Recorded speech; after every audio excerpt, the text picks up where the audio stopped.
Hey everyone, we are live. Let's get this up and running. I'm already ready to start fishing. We're just gonna hop right into it. The funny thing is, I think after last stream, I had been hunting so long that it became nighttime, and my Switch's clock is just so out of whack. I had to actually start the stream and then immediately go to the settings to change it back to daytime because this guy looks a little bit too blue at night. It actually makes it kind of hard to tell. But anyways, so that's what we're doing here. Whoop. Alright, let's get back to the area where the good ones are. Whoop. From yesterday, with great news, George. Oh man. What is the good news, George? I was saying from last week's stream, not yesterday, from Tuesday's stream, we discovered that this area to the top left, I guess reverse mirror, is the best spot for this. Sup, Taylor? How's it going? Happy to help. Yeah. Someone gave me that Drampa, like, I was just giving them something stupid, and they, like, insisted on giving me Pokeroots. They're like, no, this is really helpful. Thank you. Take this. And I was like, damn, I don't know if I'm ever going to need to use this. So I'm actually happy I got to use the Drampa for something. I know I have another Pokemon with Pokeroo somewhere in my box, but I don't think you can filter for it, can you? And I think it's like really buried at this point. Oh crap, George. What's going to be your last Pokemon? What is number 400 for you? Maybe I can help if it's something you have had a hard time running into. Is it the legendary from the other game? Because I actually don't have an extra of those. I don't remember which version you have. Alright, let's go to the good area over here. Yes.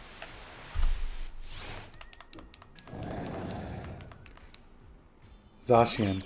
Isn't that the one I have? I could probably help with that. Obviously I'd want it back, because I use it for raiding. Constantly. Oh, you just like having things like prepared? See, I'm too lazy. I'm just like spending money on the vitamins, honestly. I used to like, in X and Y, they had that little mini game with like the soccer balls. Even though it was like very tedious, it was kind of like chill. Yeah, George, I could do a touch trade if you want to trade and trade back. Unless you're like one of those people that like having everything in. Yeah, for sure. Do you want to do that now so you can start hunting something?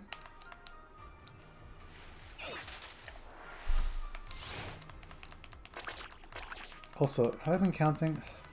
It wouldn't be a stream without me immediately messing up my count. Not that it really matters. I think I said that last time.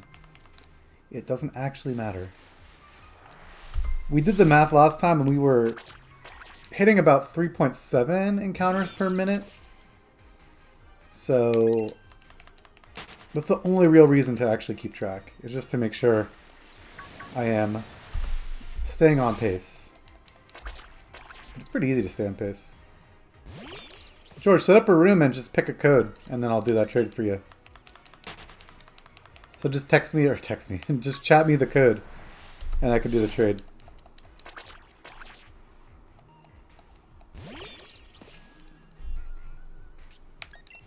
XY had two mini games. They had that, and then they had like, so they had a mini game that like took over the DS, and you had to like actually focus and play. And the punching bags were just like in the bottom like screen, so you could technically do that passively. I don't know, man. X and Y gets trashed on, but personally, it had like so much stuff I actually really liked. All right, let me join that code right now, George. 3434.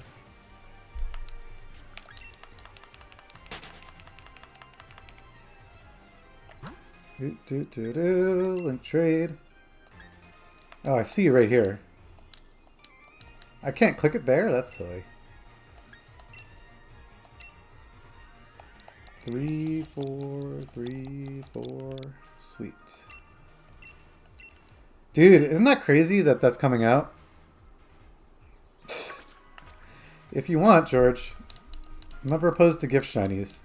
Unless it's something that I really want to hunt later. Where is he? He's right here.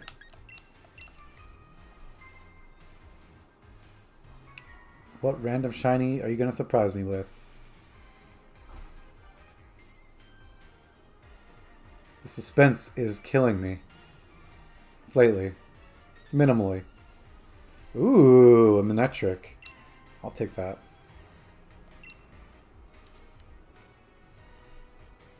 Did you find it evolved like that, or did you find it, what sort I'm looking for? An array as a... What is that guy's name?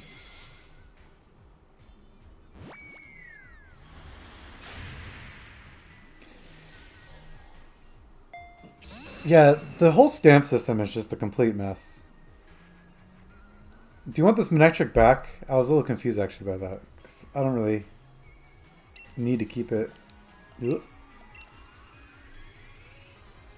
I'm assuming you're going to tell me right now. No, you keep the Manectric. Oh, so you got it as a... Why am I blanking on that guy's name? Mantike? No, that's the...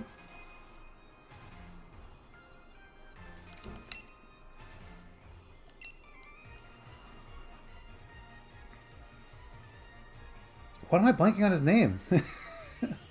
Electrike. Because they have Tyke in it. Trike. Oh, I can have it? Okay, let's cancel then. Ah! Well, never mind. You're getting it back. It's okay. Either way.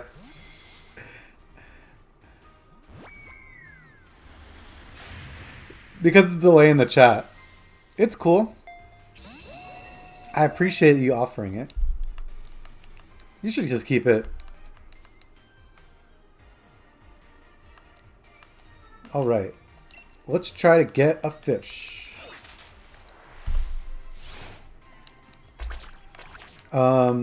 Mystery Dungeon, though.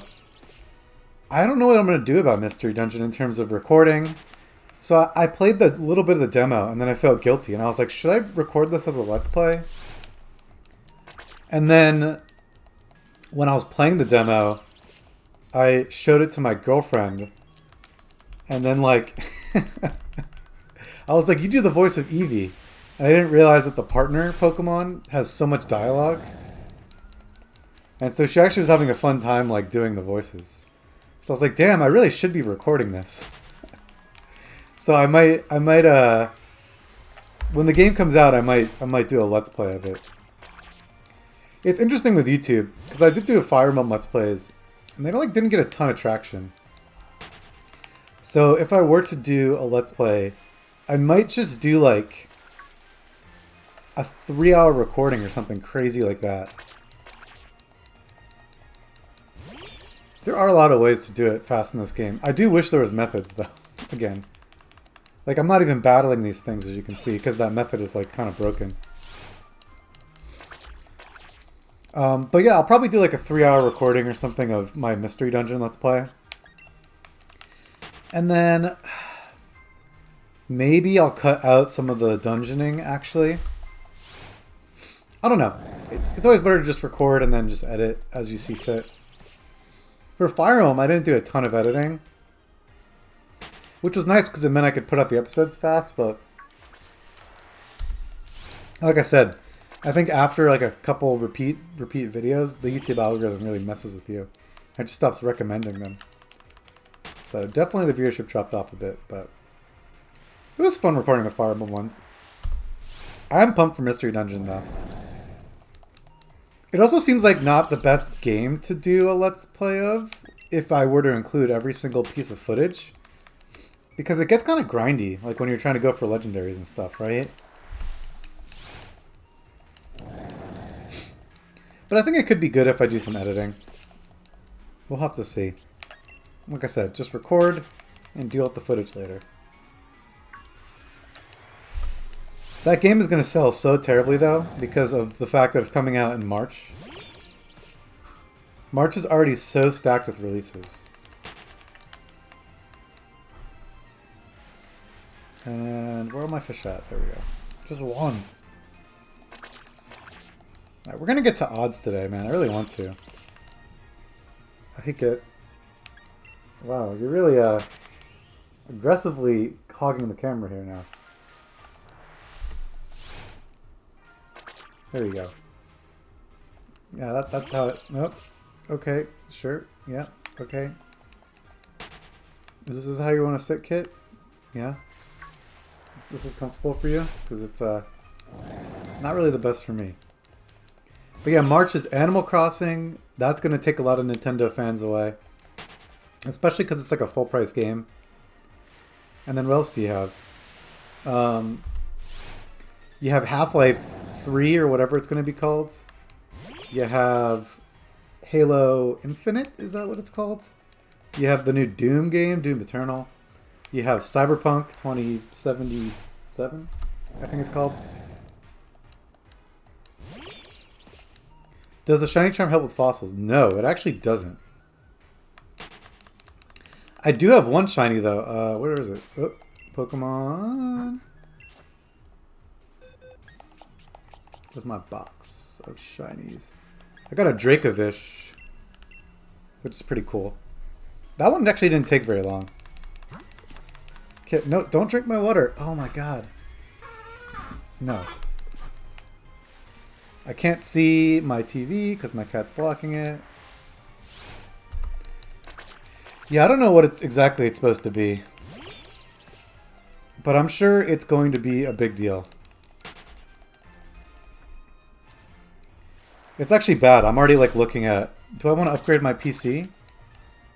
Because I don't think I can play VR games with mine. There we go. I don't know how I feel about Animal Crossing either. I just know it's going to be a situation where my girlfriend pressures me into playing it. So that way she can like have me as a visitor in her town or something. But I like the GameCube one, yeah. Like I played it as a kid. But that was just like a different mindset, you know? And when I played as a kid, most of what I did was I just designed clothes. Which seems very Minecraft-y. Yeah, let's run. Dude, my cat is like literally just perched up in front of the TV. I think he's like slightly into these fish. He's kind of staring at them.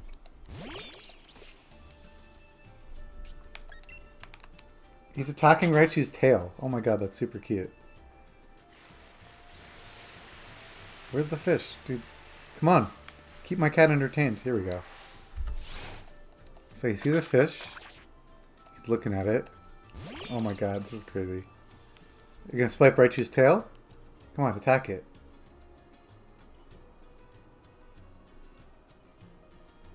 Oh, he's having a hard time keeping track of Raichu. Oh, he did it! This is amazing. I need like a third camera now. I need a camera for Kit Cam. Okay, look, it's Raichu again. It's his tail.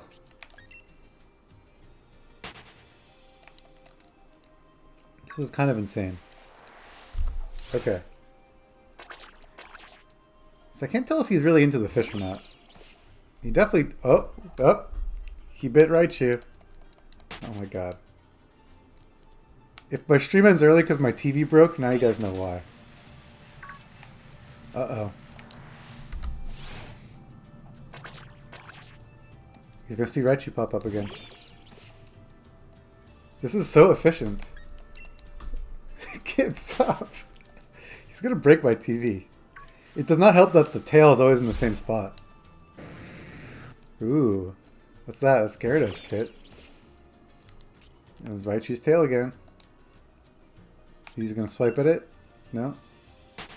Oh, he's intimidated by it, Gyarados. How appropriate.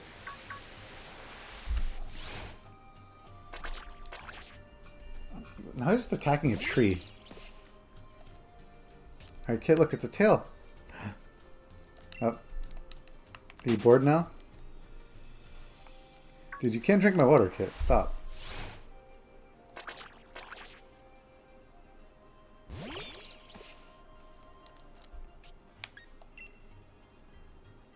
Oh, he's clever. He's trying to knock the phone that I put on top of the water off the water. Kit, you have water downstairs. What are you doing? Alright. We're just getting comfy now. George, what were you doing with Eevees? Were you just trying to get your decks filled out? Because, dude, Eevee was so annoying to get the shiny charm. I spent, like, way too much time, like, trying to hunt down stones, and then all the stupid friendship evolutions, and I swear to God, I must have, like, spent an hour hunting for berries and getting bad luck and always getting berries that, like, didn't help with friendship. It was not a fun time. At one point, I think I just gave up. I was like, can someone just trade me Sylveon? Because I'm really sick of playing with Eevee. And Gloss, I think I traded for Glaceon and Leafeon too. And then after I did all this work, I found out that you can like kind of cheat and get all the evolutions at yeah. Well, I was using all the stones on other stuff too, so I was like running out of stones. Especially things like Ice Stone. Like I had these shiny Darumaka's and stuff. I was just spending all my time with freaking stones.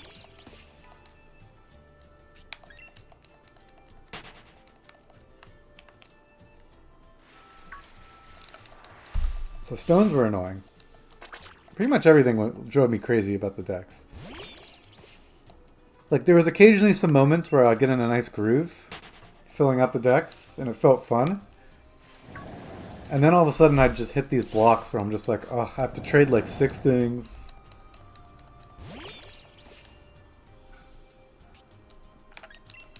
What's ironic is like,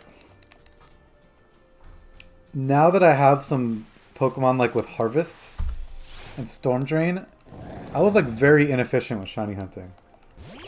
Like Delmise is rare, but if you have like Harvest, you can just go to the area where Delmise spawns and it'll become the most common thing there. So, mistakes were made. Oh, Steen, I could have helped you with Mawile. It's not even that, I think I just did like a raid. Like one of my first raids ever was like Mawile. I didn't even realize it was exclusive. Yeah, Kit?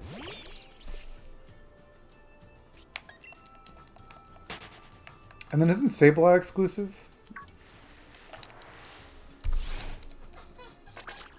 I was just thinking about like, how do people do those shiny dens? I guess maybe certain shiny dens are exclusive technically.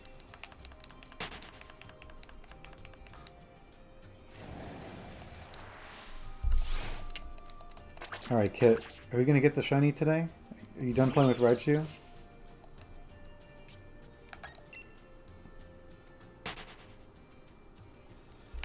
I just went snowboarding this weekend. And so my cat is all in like... What's the word I'm looking for? Separation anxiety mode. He's extra annoying. But I do feel slightly bad. No one to play with. Just sitting around.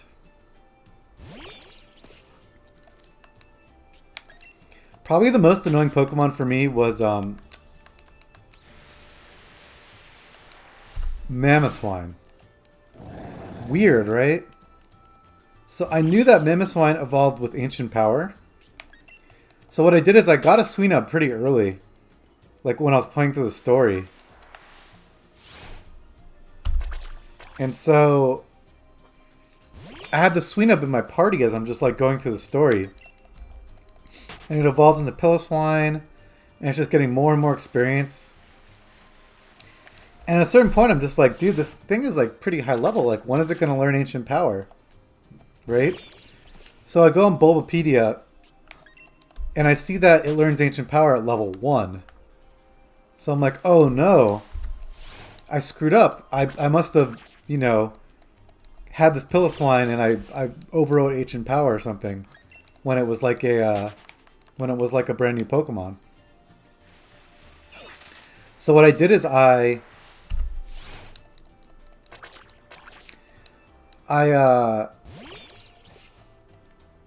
bred a new Piloswine. So I had this level 1 Piloswine or Swinub, and I was like, it still doesn't know Ancient Power. That's weird.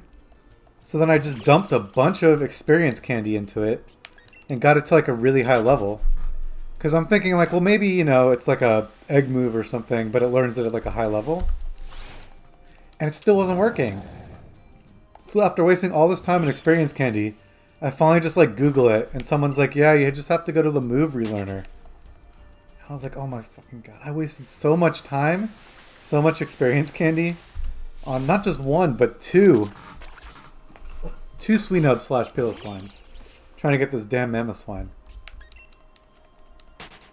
And what extra annoying is like, I knew it involved ancient power, so it wasn't even like I was uninformed about everything. I was just uninformed about how to get ancient power on it. So that drove me nuts. Phalanx. I think for Phalanx, unfortunately, the best thing is you gotta just do eggs. He's just not that common of a spawn. He spawns a lot in that one area, I guess. But it might be a little bit difficult still. You might not be able to encounter them pretty fast. Oh, I hate when Gyarados shows up. It ruins the party for me. I know my cat's gone, I can drink this water.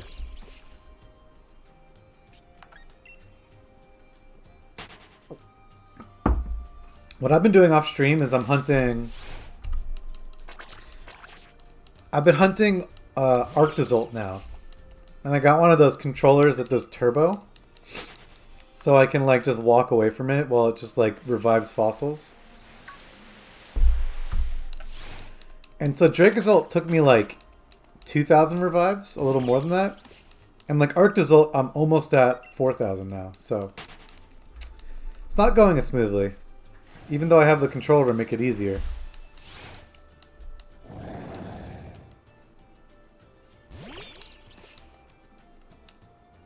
But yeah. And I've also been doing Masuda for Galarian Slowpoke. And I hit 450 last night.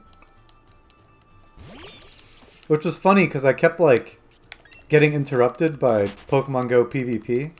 Like people wanted to practice. And I had matches scheduled. I've been doing so bad this season in PvP.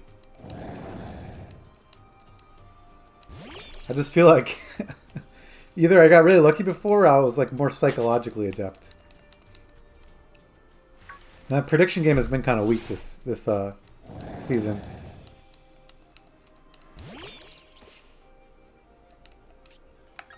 At least like it was really strong the first month of the season. Really ever since these games came out, I've been much worse at PvP. Such is life, I guess. It's hard to say though, like is it because of the game? Am I really playing that much? How much time was I spending thinking about PvP before the game came out? I don't know.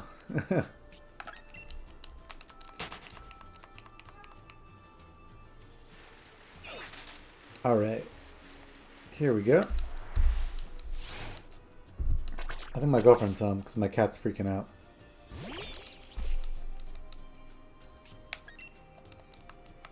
Let's wait for it. Am I going to hear him start meowing like crazy? Possibly.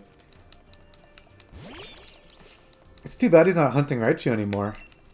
Him attacking the tail was like nice little multitasking going on.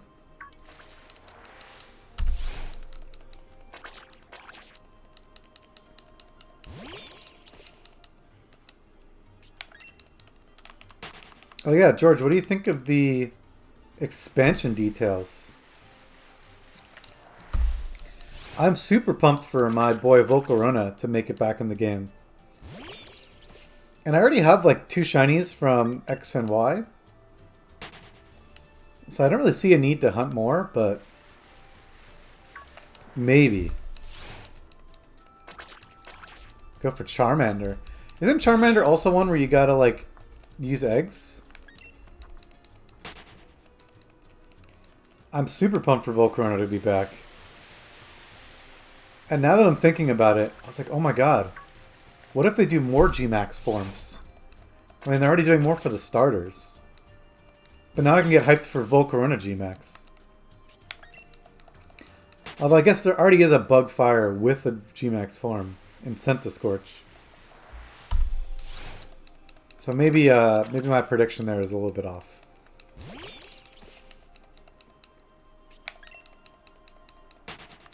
Oh yeah, but I could use, oh my god. I'm not doing competitive this. I told myself I would try some competitive, but I have not been doing it. But if I can do my old Volcarona team, that is huge. The only problem is that Dracovish is kind of a thing. So that'll be a bit of a problem. But maybe it'll work. Dracovish wouldn't outspeed Volcarona, I think. Right? Maybe. I don't have speeds memorized. Anyways, we're about to hit 700 over here. About to 700. We've been streaming for literally like 25 minutes. We did not get 725 minutes, obviously. We started off a little bit high.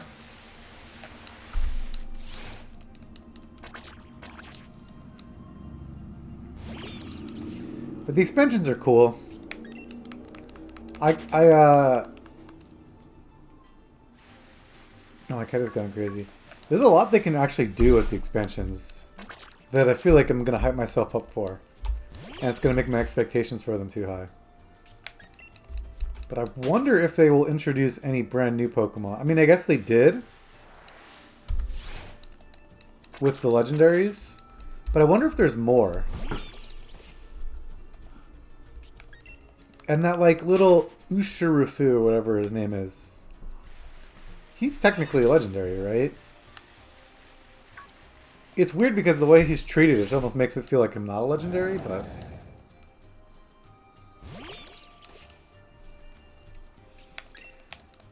I would be cool with some more legendary slash mythicals. I mean, they did that with Ultra Sun, Ultra Moon, right? With Poipole.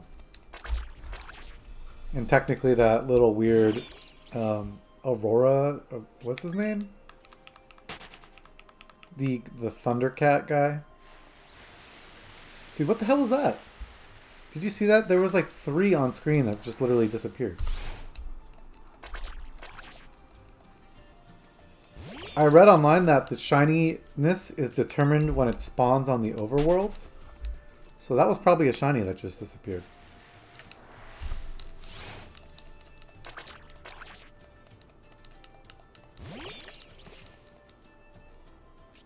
Alrighty. Moving on, past 700 now.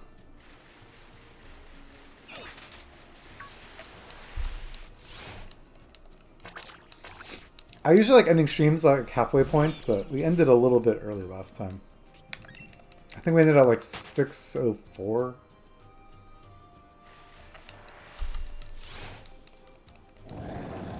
You wish you had a foreign Ditto. I believe I have an extra, if you want. I have to check my boxes. It might be in the daycare right now. What are you trying to breed, Jorbs? The Charmander? Because Charmander is in the Dragon group, if I recall correctly. And you know what else is in the Dragon group? Magikarp. And you know what I definitely have foreign of? Magikarp.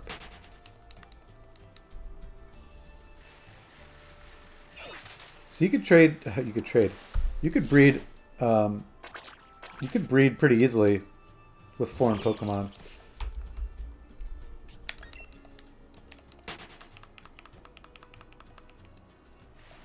Yeah, I probably can't do the Ditto right now just because I don't know where it is. I do actually think it is in the daycare. But what is it for? Is it for Charmander? Because I definitely have a compatible Pokemon for Charmander. I have a very big collection. I just save a bunch of foreign Pokemon. Galarian Slowpoke. Okay. Let's look that up real quick.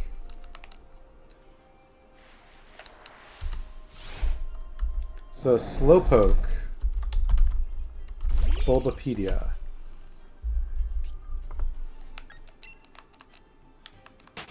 Slope. Whoop.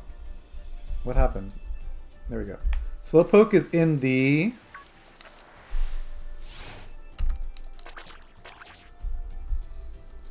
He is in the Monster and Water 1 groups. Who is in Monster and Water 1? Monster is a weird group. Okay. Monster is stuff like Tyranitar and Cubone. Oh, Monster is like a very small group. Interesting. So probably can't help you with Monster, but Water 1 is like the biggest group, I think.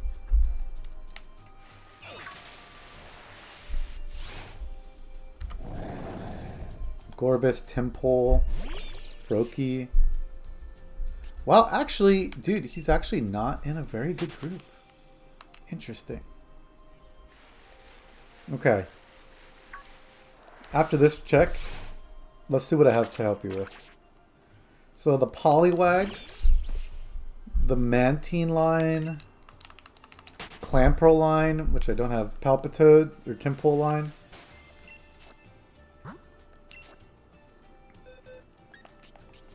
So this is my male group. Do you want a Timpole? Yeah, do you want a Timpole? Hi, Kit. I can trade you Timpole if you want, George, and you can breed that. Oh, Asian, you changed your name. How's it going, dude? You got Applin in 617. Damn, that's pretty good.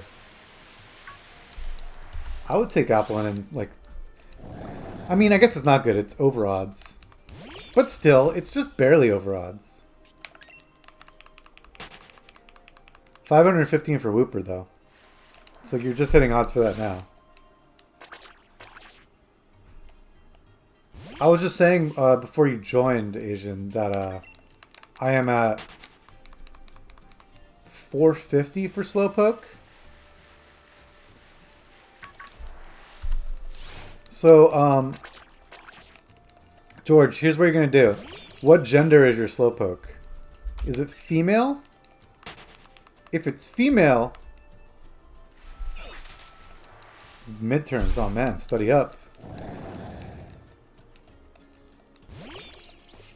I always hated midterms. It seems so pointless. Like, we're just gonna have a final anyways. Anyways. So, George, you need a female. Okay, so you have a male. So what you're gonna do is take a regular Ditto and just breed until you get a female Slowpoke. Right?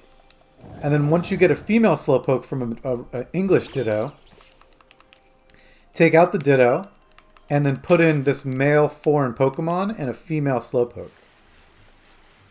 Basically, you can breed different species, and it always becomes whatever the female is. And that's pretty much it. The species you breed with, it has to be compatible, and there's like a list that you can check first online. But it usually makes sense. Like most fire-type Pokemon breed with fire-type Pokemon. Water types are crazy because there's so many. So there's actually like multiple types of water groups. Dragons are in a group. And it's funny because like Magikarp is a dragon in terms of egg group, which I thought was hilarious. Because I guess Gyarados is like kind of dragon. I don't know. But yeah, so breed till you get a female, and then I'll trade you this Timpole, which is in the same group as Slowpoke. And then boom, you're set. You can start breeding right away.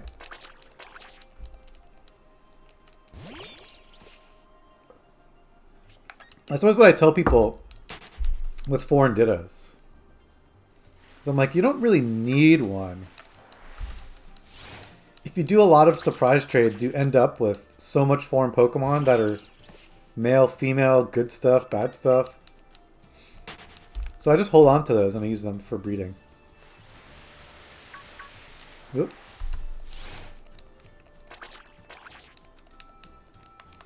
But yeah, let me know when you're ready for a trade, and then once again make a code.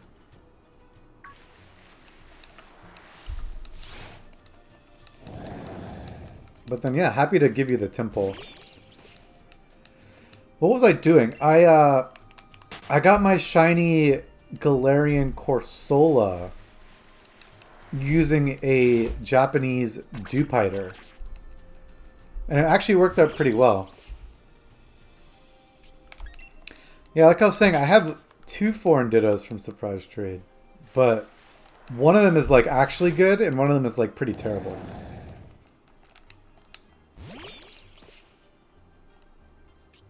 Oh yeah, I forgot about that. At some point, Asian, we can do that.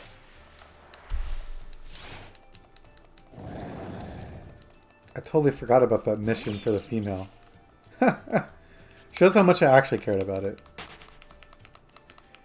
I just always liked the white whiskers on Gyarados more, and Magikarp too, than the yellow whiskers. If they're even called whiskers, whatever they are. Are they called whiskers when they're on a fish?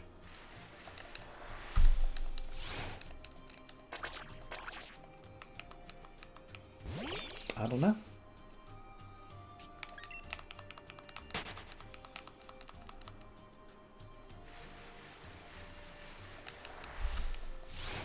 Seven through 1.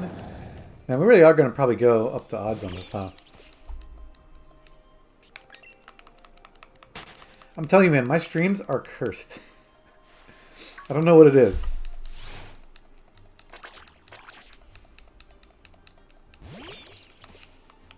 It's a little crazy.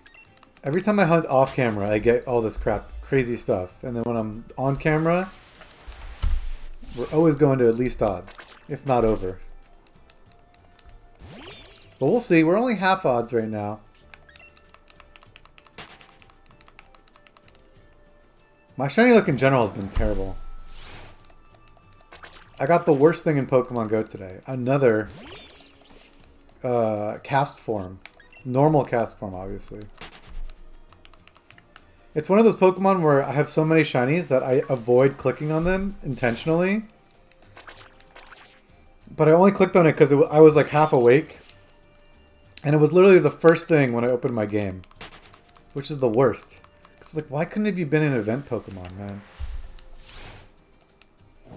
Hell, I would have even taken, like,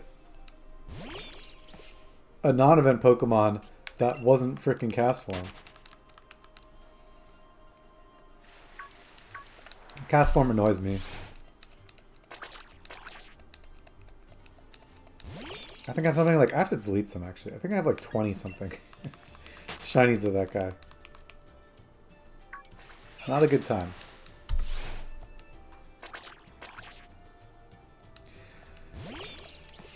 But so yeah, Pokemon Go Shining Luck has been weird. I guess I got 2 Heatran. I can't really be complaining. I got 2 Heatran with not a ton of effort. As well as I finally got a 3rd Nidoran male to finish the family, which is pretty cool. I definitely needed that.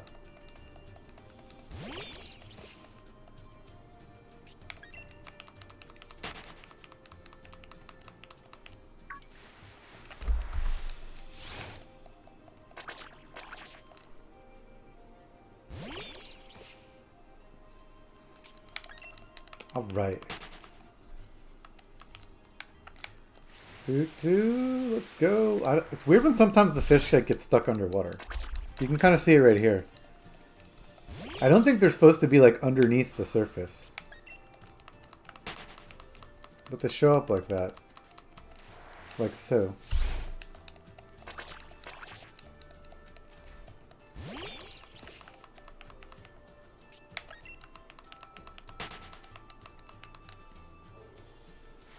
Alright. Where my other fish at? Here we go.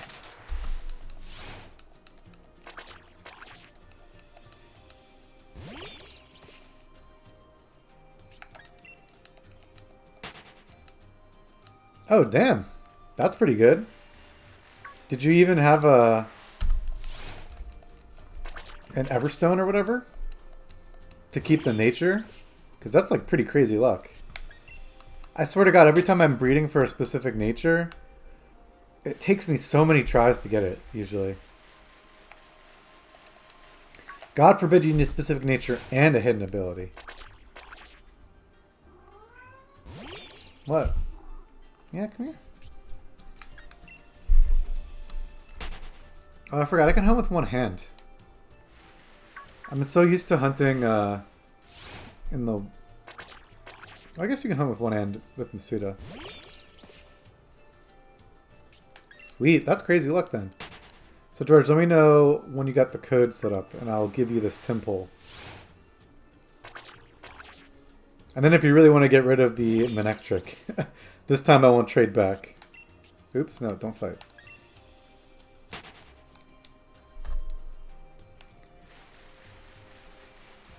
My cat needs attention. So attention starved. I know we went snowboarding, kid. I'm sorry. I'm sorry, okay? It was worth it. I bought you toys. 3434.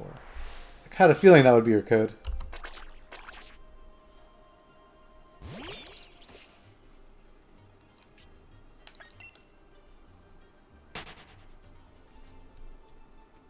Okay. Why am I in this menu? There we go. Link trade.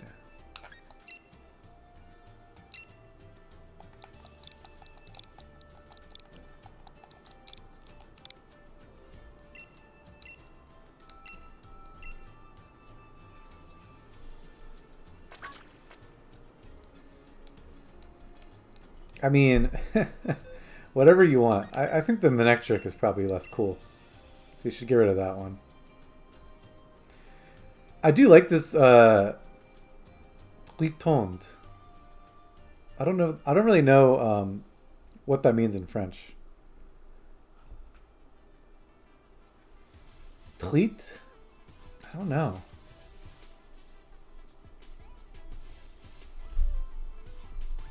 Don't bite me, Kit. Alright, this time I won't trade back, because you need that for breeding.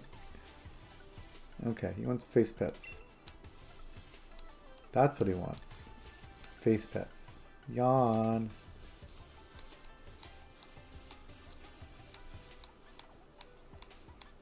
Alright, there we go. Speaking of trades, my friend hasn't bugged me. I guess he's been busy. I have a friend that's still completing the game. And he usually asks me to trade like 10 different things every day.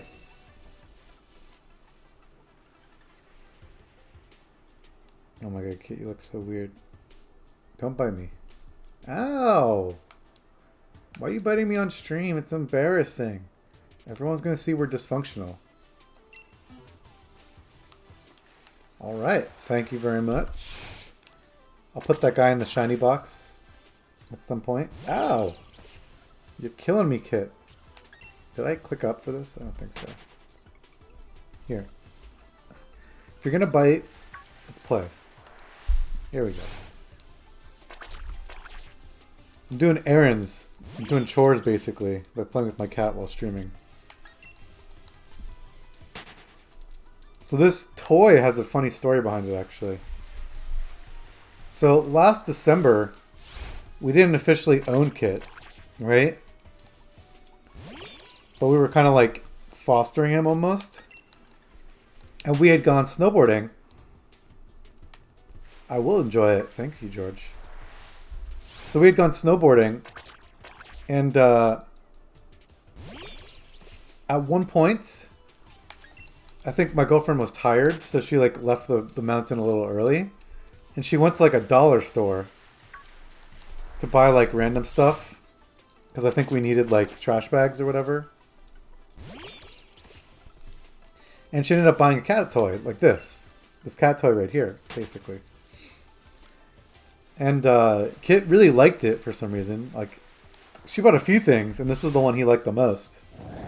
By far. So much so that occasionally I'll buy new stuff and he like won't play with it, but he always plays with these. So anyways, he played with this toy so much, it actually snapped in half and I felt really bad.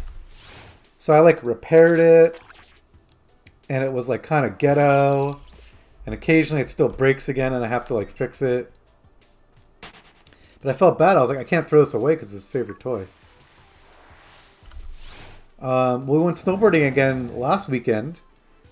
And while we were waiting to park, we drove past this dollar store again. And then my girlfriend was like, oh my god, that's the same dollar store where I bought those cat toys for Kit. So on a whim, I was like, let's go right now. And let's see if they have more of these toys. And lo and behold, they did. So we bought like 6 of them. So I was like, you can break them as many as you want now, Kit. It's just weird that they like still had it in stock after a year. I wonder like how many they actually go through. It's also funny that this cheap ass $1 toy is like his favorite. And it seems like something that was made at like by a kid with arts and crafts. I say it's his favorite and now he's just sitting there, let me put it on its head and he's not even reacting. Okay, you like having hair? Oh, there we go. Now he's biting it. But yeah, that worked out well. I was happy to buy a replacement for him. Because I felt really bad when it broke. Even though like it's his fault for breaking it, I was like, oh man, maybe I should have like done something to prevent that. Or maybe I should have reinforced it when it felt like it was bending too much.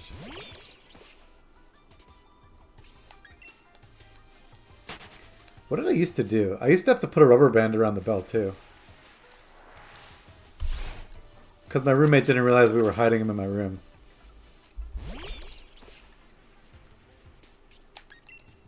Remember when you were homeless, Kit? Hmm?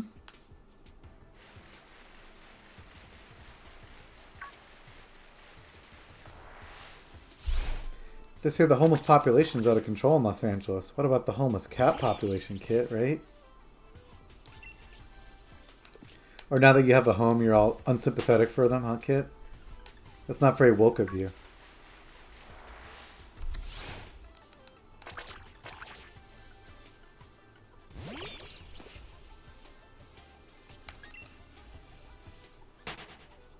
Please don't attack me, Kit. Alright, I'm done. No more pets. He's giving me that look like he's about to bite me.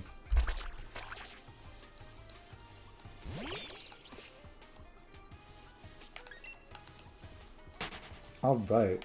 Putting in the encounters.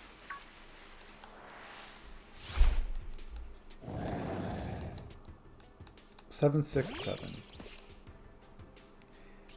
It's gonna take us a while to get up there, huh?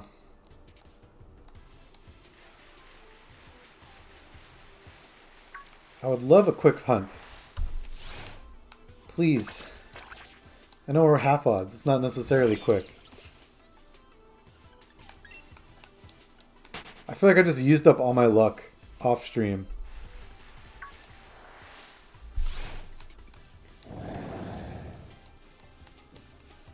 And now I'm due for some bad hunts.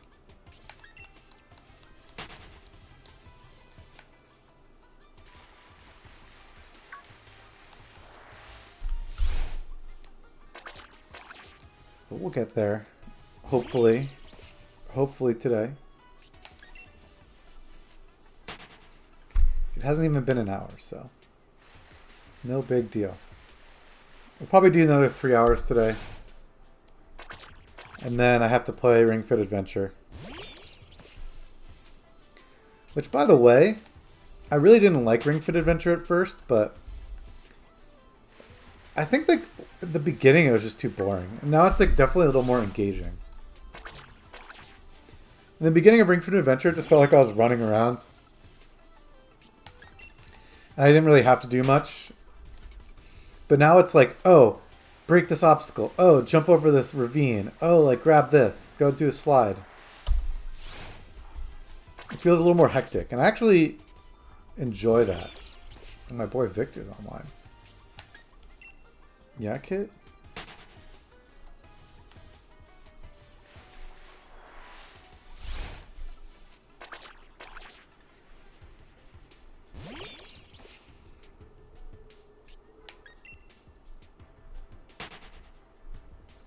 I need to take a Pokemon related picture of Kit to change my Discord avatar to.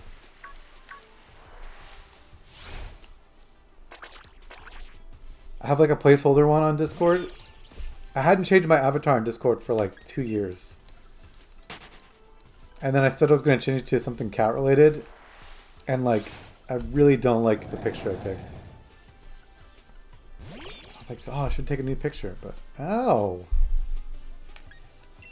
No biting. If you're biting, you have to bite this. This is me trying to train him, not to bite hands.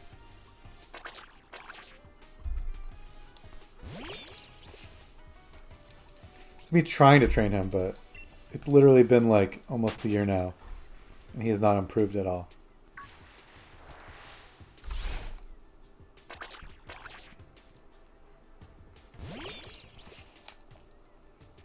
I don't know what it is about this crappy toy he likes so much.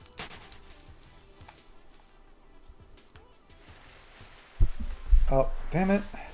It's the first time I intentionally ran into Gyarados for this whole hunt. And even that one was like only half intentional. I was like half paying attention. Oh, okay, let's get this guy first.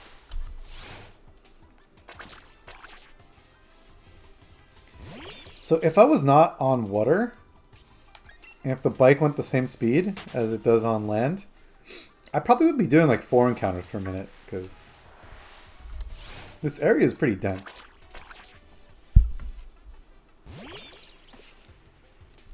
Keep going, Kit. Oh, whoa. Oh, whoa. I think I heard another Gyarados spawn. Gyarados is supposed to be like a 1% spawn. I feel like I see it way too much. Maybe it's a 2%, that's why. Yeah, it does seem like we get 2 for every 50 or so. Sorry, 2 for every 100.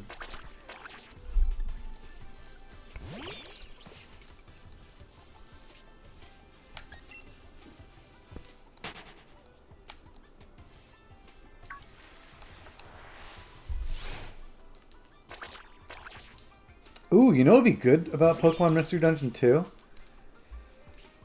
There probably already is online. I need to steal some music from that. Oh boy, that's actually a good idea.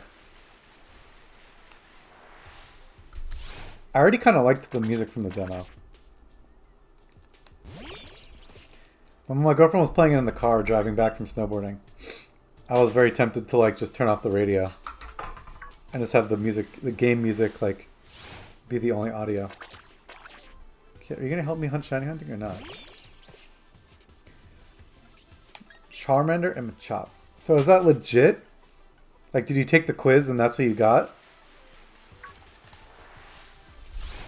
Cause I don't know, man. It's definitely a decision if you're gonna ignore the quiz like that. I'm just kind of messing with you. I haven't really thought about it. When I took the quiz and I did the demo, it gave me Psyduck, which I was like not very happy about. Because I don't really like Psyduck that much.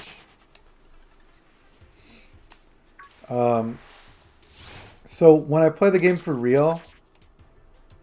Oh. So you pick Charmander because it's your favorite, but then whoever you get as the quiz, you make as your partner. That makes sense. I'm probably going to do Eevee as the partner, though. Regardless.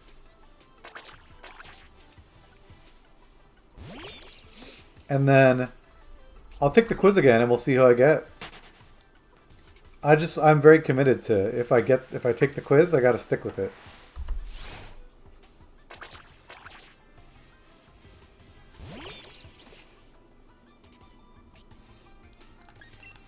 Yikes. I have that issue on Discord. There's definitely a culture on Discord of like using the @ commands a lot.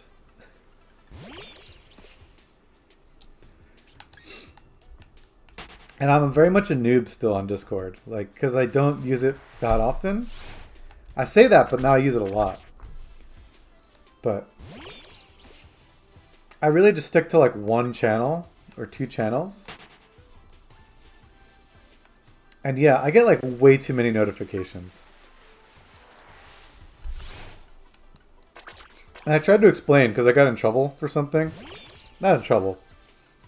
But I missed a deadline to sign up for something and I got pissed at the moderators. And they're like, we notified everyone. And I was like, you sent like 6 notifications about different topics. Like, the thing is, like, when I have like 6 notifications, I'm not going to read them after that point, you know? So, that's my beef with Discord. People spam the ad tags too much.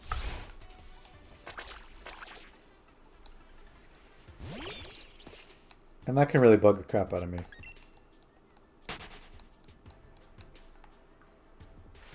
But hey. It can be helpful, I suppose, depending on the channel. I mean, the argument is, should you even be in the channel if you don't want to get notified?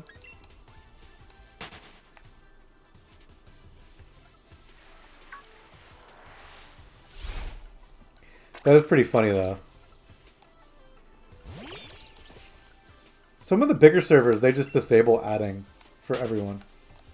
But I guess that doesn't turn off just adding roles, necessarily.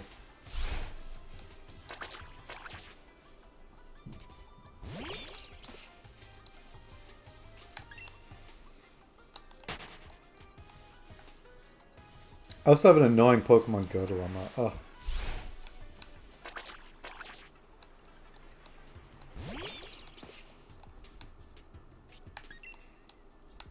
I need to open up gifts to build friendship with people, but I also have 2 empty egg slots right now.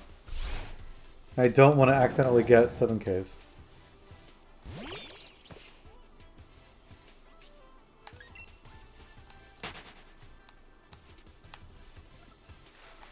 Oh, there we go. Well, that's good. At least you're not getting spammed by notifications.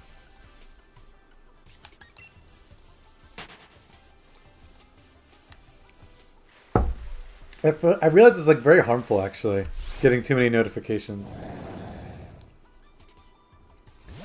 Like, I'll be in a meeting at work, and if I'm getting like tons of notifications, it's like almost impossible for me to ignore my phone at that point.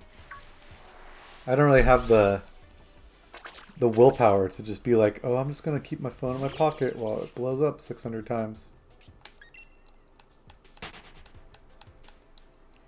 And George, going back to Mystery Dungeon, I'm trying to remember what I did for Super Mystery Dungeon. Because I absolutely knew that I wanted to be Riolu. And I honestly think I got it from the quiz. But I might have lied on my answers to make it more likely to get Riolu. I was like, that's a very Riolu thing to say. How are the debates going, Fnari? What am I missing?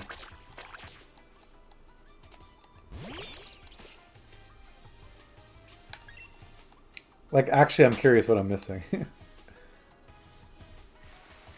Today was such a shit day at work. Because I was, like, very productive in the morning. And then, like, I had this nice window in the middle of the afternoon where, like, I wanted to get stuff done, but it wasn't ready for me. And then, like, as soon as my stuff was ready for me, all this, like, political news broke. That was such a Bruce thing to say. You should move your stream because of the debates.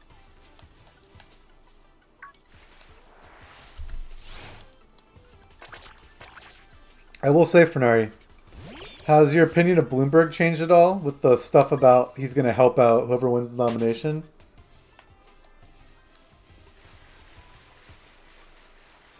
It seems fishy to me. Wasn't everyone like suspecting that Bloomberg was just doing all this because he wanted to take voters away from the Democratic Party?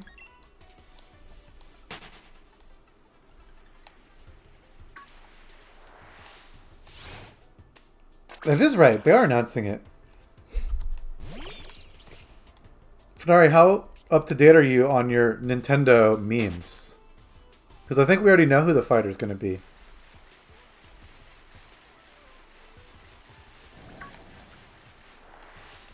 Fighter tomorrow is going to be Charlie XCX. It's pretty much confirmed.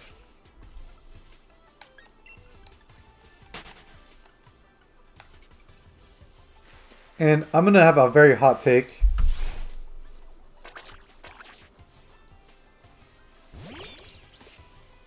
A mildly hot take. No.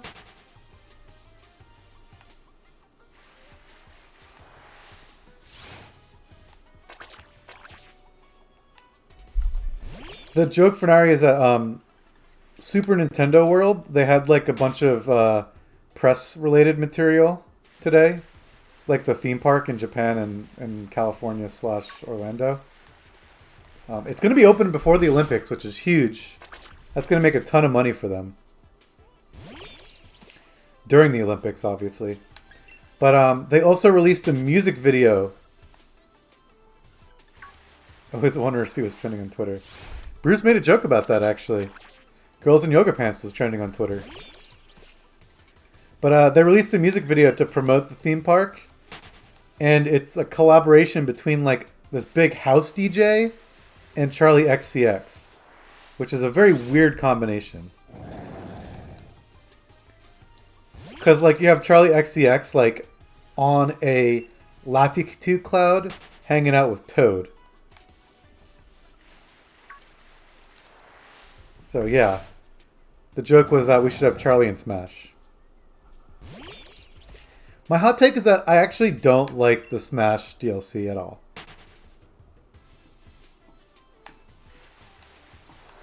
Like, I never played any King of Fighters games. Persona makes sense to me. Persona makes sense to me, but it's not really been like a Nintendo franchise, so I don't love it.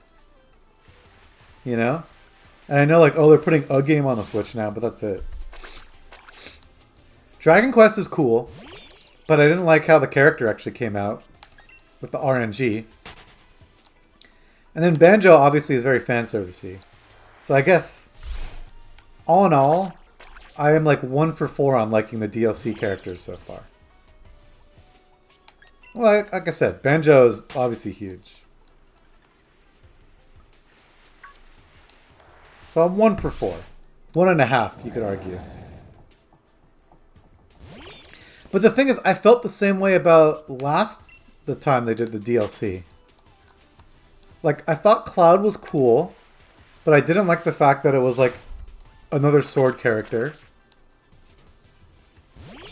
And then Corrin, like, it was the same thing where, like, I did play Fates, and I really didn't like Corrin that much as a character. Crash Bandicoot makes a little bit of sense. Who were the other DLC characters in Smash 4? I'm trying to remember because I never had them. I never downloaded it. Cloud, Corrin, Bayonetta, right? No, Bayonetta was in 3?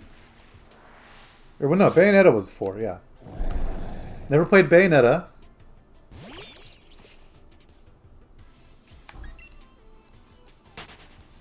Who were the Smash... I'm going to have to look this up now. Was it... It wasn't... Alright, hold on. Smash 4 DLC.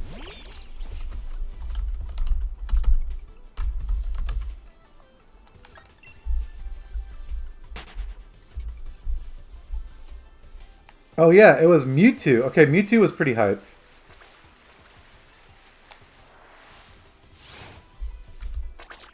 Lucas, Roy, and then they had Ryu, Corrin, Cloud, and Bayonetta. So yeah, basically, if you throw away the returning characters, because those are cool, but those should have been in the regular game, you have Ryu, which I never would like play. It's like not a character that I'm into, but I do like that one. You have Cloud, which annoyed me because of the swordness. And then, yeah, but I guess basically what I'm getting at is I have never actually been excited for Smash DLC. With the exception of Banjo. It's always, like, somewhat disappointing for me. You're predicting Waluigi. Like, the other thing to point out is that Smash DLC seems to promote games, right? And I don't think they're going to use the market. Like, Smash DLC has always been a little bit more marketing opportunities, right? So it's always used kind of in conjunction with, like, oh yeah, buy Bayonetta 2, or oh, like Persona is going to be on the Switch, kind of, sort of. So my guess, Fernari, is Master Chief.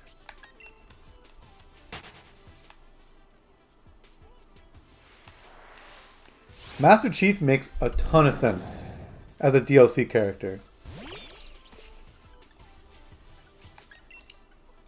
Would you not agree? You have Halo Infinite coming out in March, right? It's probably not going to be on the Switch, but they'll probably promote some sort of like port for the Switch. Like, I could see Master Chief Collection coming to the Switch.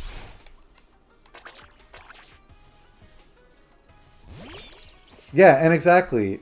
It's the last fighter, so you'd imagine they'd want to drum up a little bit of excitement around it.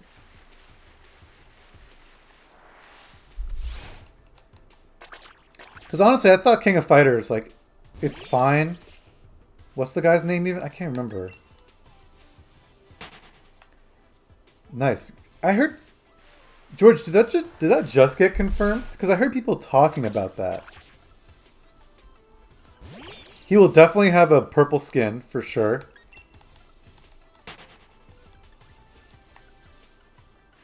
But yeah, Master Chief is my 100% lock-it-in guess. The other thing is also, like, I imagine part of the DLC discussions is money. And I can't imagine how much money Microsoft would be willing to pay. Yeah, Terry, that's his name. But, like, the thing is, so when Terry got announced, it's like, did that get any news, really? Joker was cool because it happened at a Video Game Awards, right? And so people didn't see that coming. It got a lot of buzz. And then you have the Hero / Banjo. That, like, completely was a huge, like, hype release because it was during a Direct. Ooh, is it like a shiny charm, George? That's interesting. Oh my god, that's going to be awesome. Dude, I'm so hunting then. Oh, I'm going to stream Pokemon Mystery Dungeon hunting. I wonder what the hell that's going to be like. But yeah, basically, it seems like it would be weird for them to go out on a whimper. Especially since Terry was not a very hype release.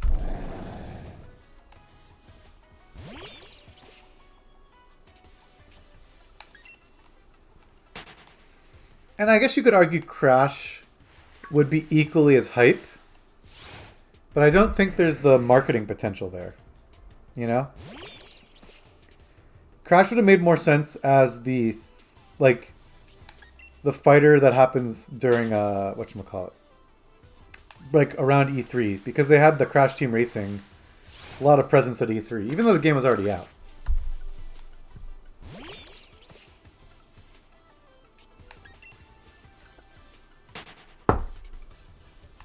I gotta say, at E3, it's like the most pathetic thing ever. Whenever there's demos for games that are already online, no one ever wants to play them at E3 because they're like, I can just play this at home.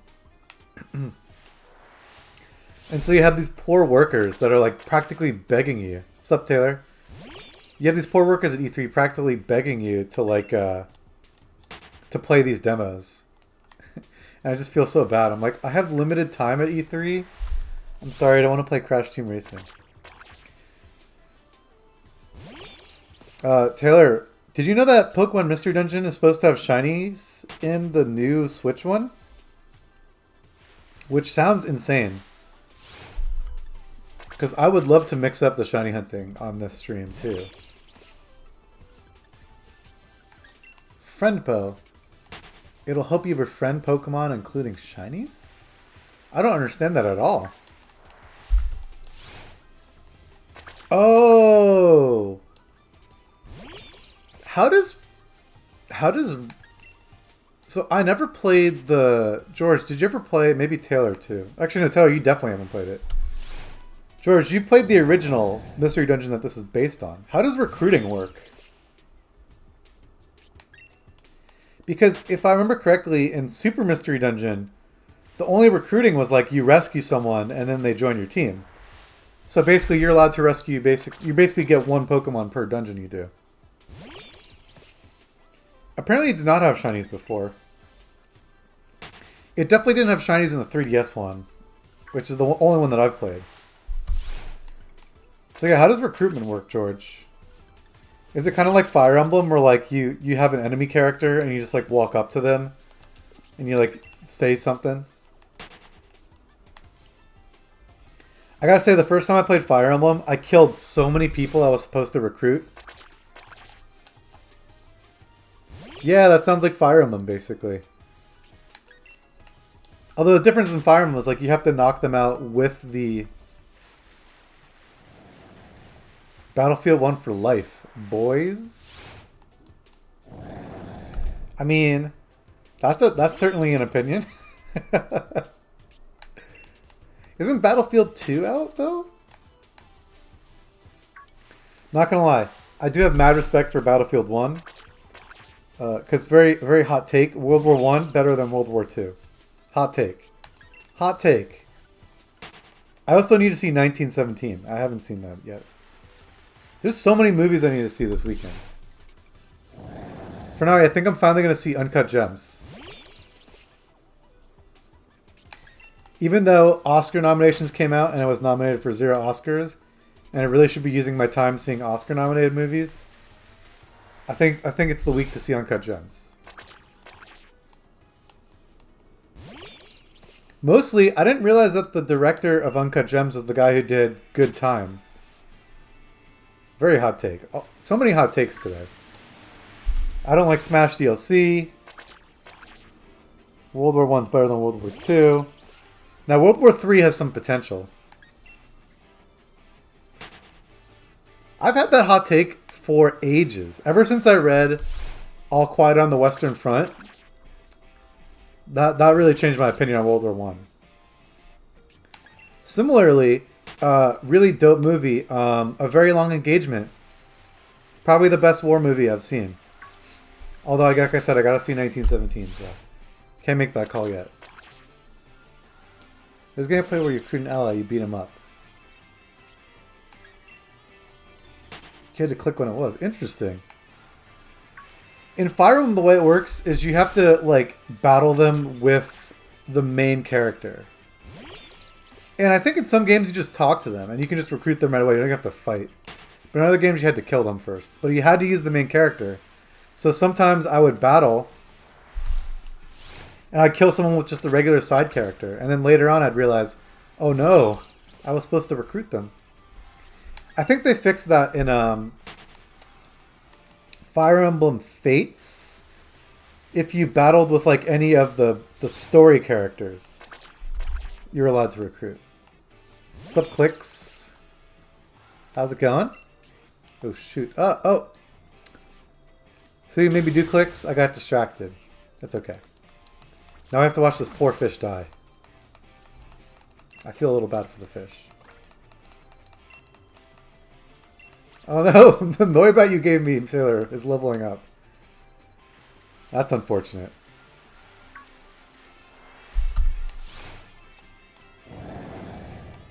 But Fernari, did you ever see Good Time?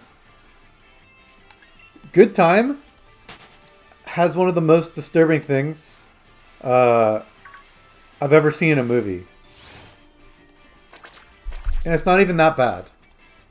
But it's just a character is passed out, right? Basically, this character knocks out a security guard, right?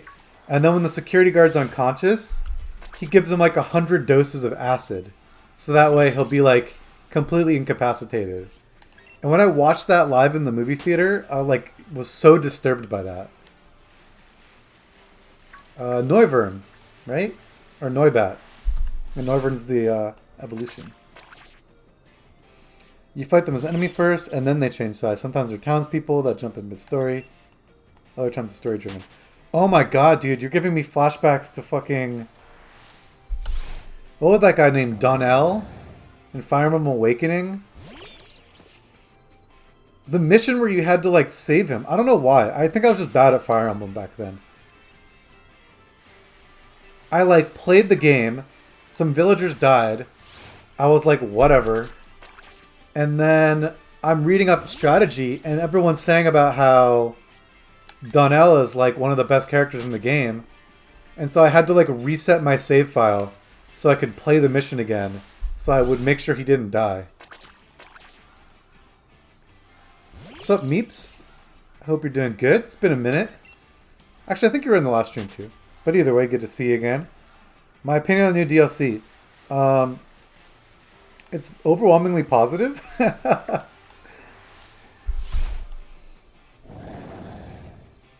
I'll come back to good time in a second. My opinion on the DLC is it looks amazing. I told everyone online on Reddit that the odds that they would add in the cut Pokemon as DLC was pretty high. And I'm happy that was correct. My favorite Pokemon, Volcarona, was literally in the trailer, so that's awesome. And I'm super pumped about having the new wild areas, honestly. I think that's my biggest thing, is like,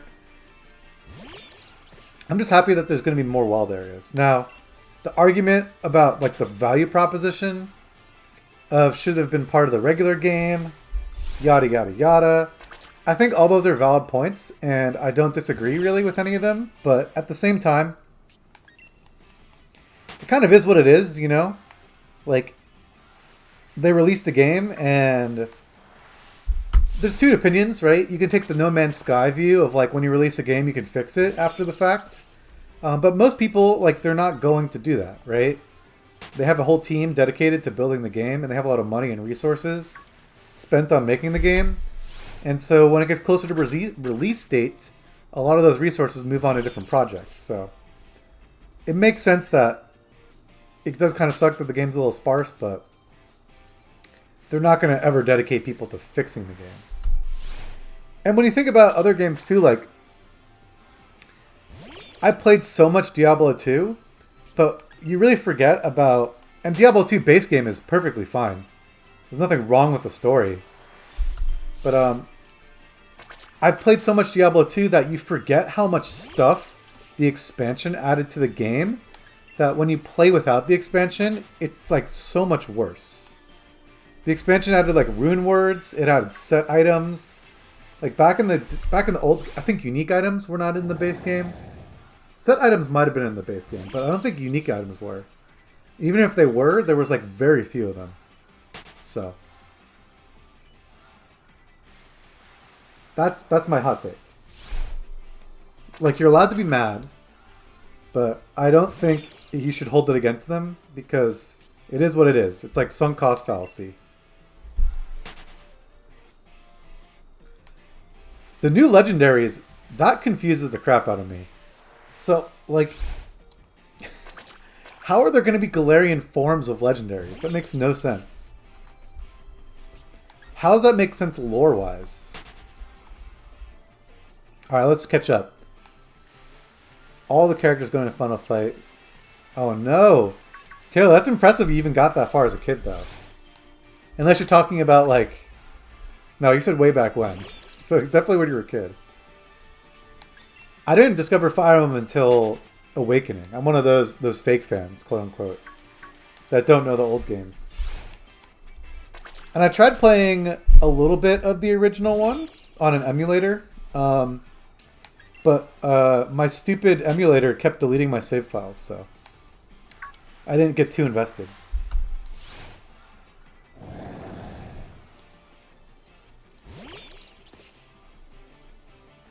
The Majesty of Legends will be shiny locked. Dude, that would be dope if the Galarian Legends are not shiny locked. But I imagine that everything's shiny locked until the Crown Tundra. Also, I love the new Reggies. I like that that was like such a fan art thing for the longest time. And Pokemon very famously doesn't like fan art. I think they've even made statements that like if they see like a fake evolution for something and they like it, they will still intentionally avoid making an evolution like it. So basically, by making fan art, you're actually ruining Pokemon because they refuse to copy fan art. So if you have a really good idea, it's never going to happen. But the Reggies are like the first time that I can think of where fan art has literally made it into a Pokemon game. Because that was the thing forever. Like, oh, Regitoxic, Regidrake, whatever they're called. The only downside I have is I actually don't really like the Reggies as Pokemon. The new ones look cool as hell though, so I'm like, damn, is this really going to make me like the Reggies?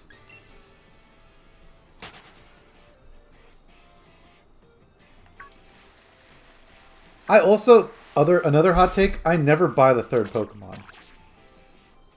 Like, I've never bought any of the... I bought Yellow. That was the last time I bought a third Pokemon game. Because usually, the only thing I really regret is shiny hunting. But I didn't stream back then. I think nowadays, if they were to do new games, I would feel the pressure to buy it for streaming. But back then, I would just shiny hunt in the old games. I didn't really care. I did play Black 2, White 2, though. I think I did, at least.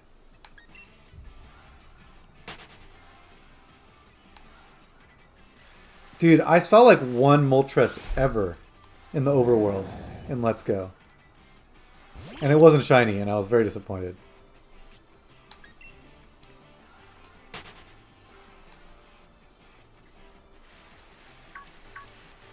Yeah, it seemed really pointless in Ultra Sun, Ultra Moon.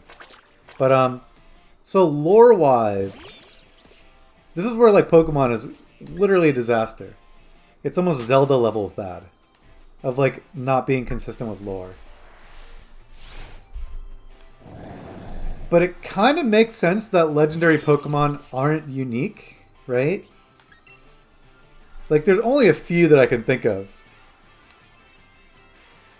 Right? Where it's kind of important for them to be, like, unique. Right?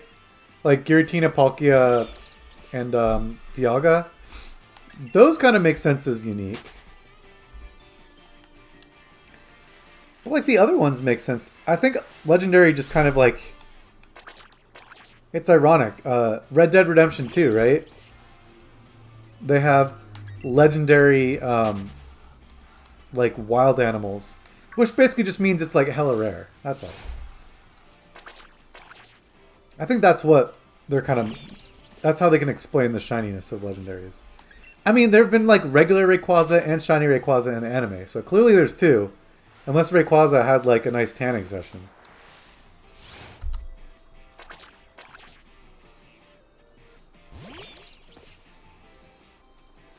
Dude, a Fairy Reggie would be awesome.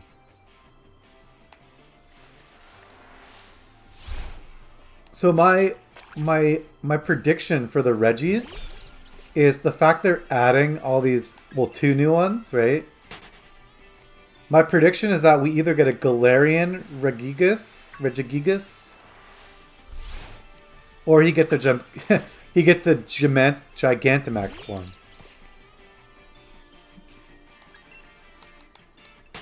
Regigigamax.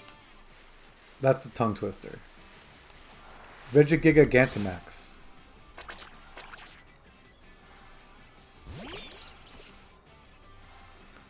Is that what the story is? Taylor, I'm telling you, when I play these games, I don't pay attention at all. I will, like, read online later. I was like, oh, that's what that meant. But I'm usually, like, mashing through or watching TV. I'm just like, Chairman Rose, can I please just fight you already? Yeah, it's not really a crazy prediction.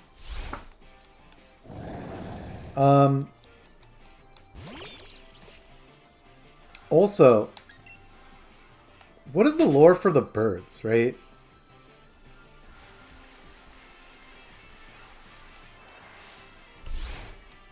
I think Gmax with 10 circle things instead of 6. Huh.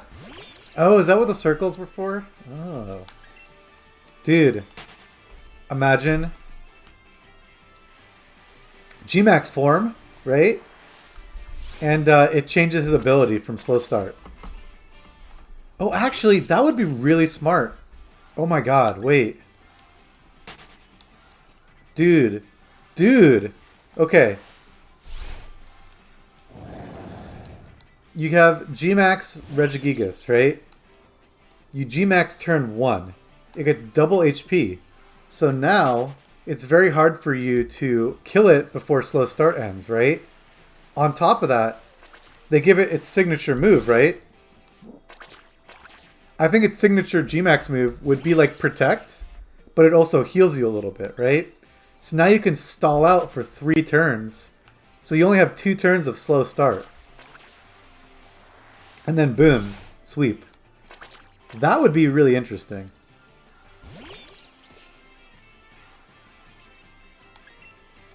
Oh, yeah, that makes sense that it's tied to Deoxys.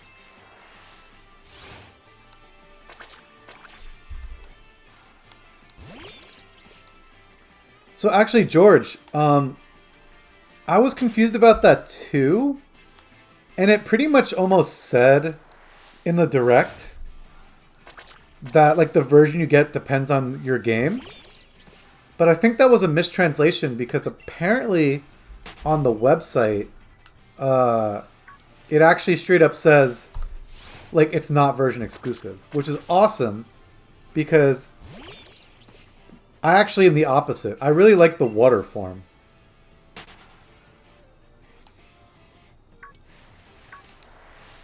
The water form is really interesting too because it's a reference to Bruce Lee. I'm always down with references to Bruce Lee. Because it's all like flow like water, you know?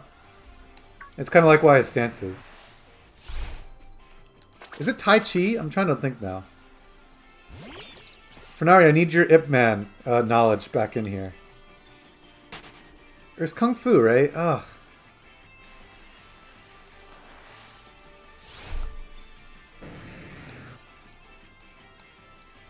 Yeah, apparently it's based on like decisions you make, which stupidly I hope it's not just like pick a stone or something like that, but probably not.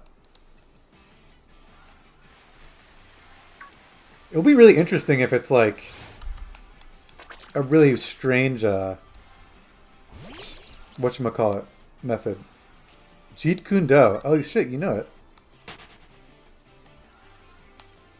Yeah, but I think like the flow like water, because like the water type is definitely like a reference to Bruce Lee with the whole flow like water thing.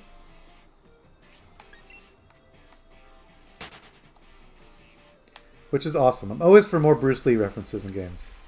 It sucks that they got their first Bruce Lee reference in Hitmonlee out of the way early. And I'm like, oh man.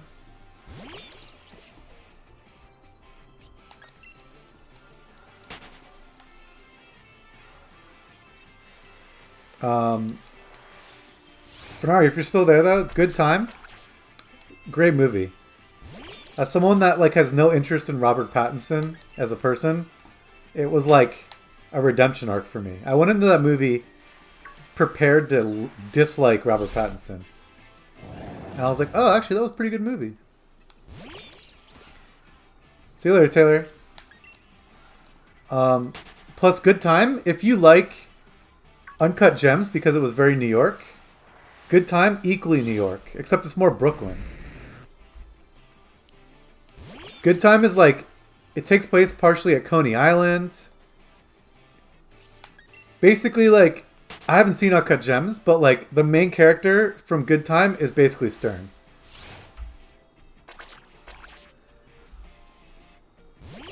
Look, it's no longer sunrise, now it's the middle of the day. It's because it's kind of a weird fit. I mean, Jackie Chan, was he ever like a trained martial artist? I thought he was just always an actor, and he just gets a lot of credit for doing his own stunts. And it feels really weird hunting in the middle of the day now. I got so used to the, like, kind of yellowish glow.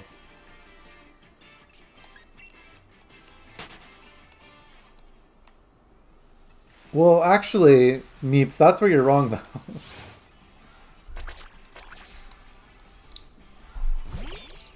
Yeah, exactly. Good Time is very Brooklyn, which is cool. So that's actually so funny, because I didn't realize it was the same director. And I kept hearing you guys talk about how New York the movie was. But now that makes a lot of sense. Which is also good, because you said Kate didn't like the movie. It means Leticia will probably like the movie, because she likes Good Time.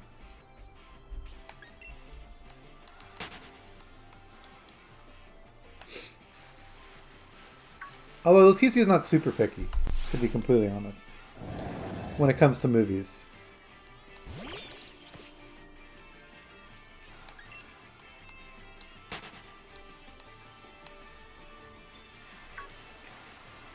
And yeah, Meeps, I'm also glad it's not too expensive. Hey, another hot take. I just don't like DLC in general. Because, like, I'm trying to think of the DLCs I've bought that I've actually really liked. The Zelda DLC, like, I never finished. I already gave my opinion on Smash DLC. But it always feels like for Smash DLC, I'm buying it just for, like, one character.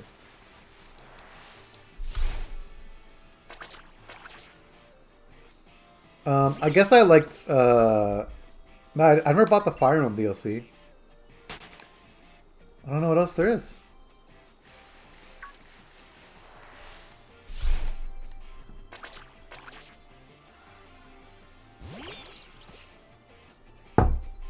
But this DLC looks fine. I mean, I just am excited about new shiny hunting.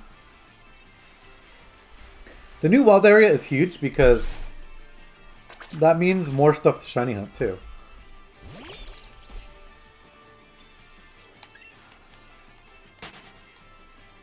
I probably would. See, it's so dumb. Depending on how rare Volcarona is, or Larvesta, I probably will hunt another Larvesta. Even though I have like 2 shinies already. But I kind of just want to hunt one from Galar. Why not?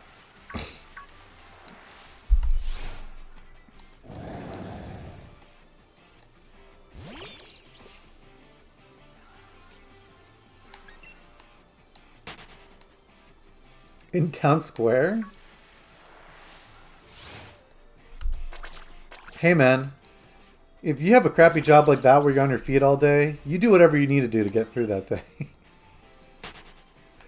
Although, hey, depending on if you were a kid or not, you could have been scarred for life from that. Disney is supposed to have a very strict rule about not ever taking your mask off. Apparently. So I'm told.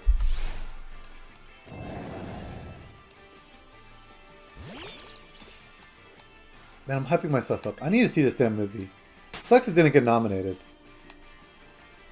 I heard Adam Sandler jokingly said that if he doesn't get nominated for anything in the Oscars, he's going to make an intentionally bad movie. And apparently that's going to happen now.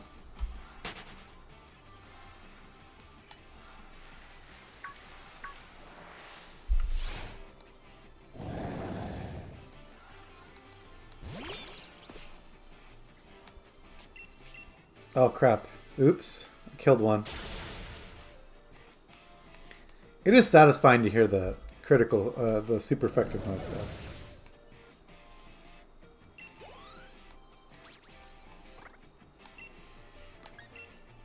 I did not learn double team.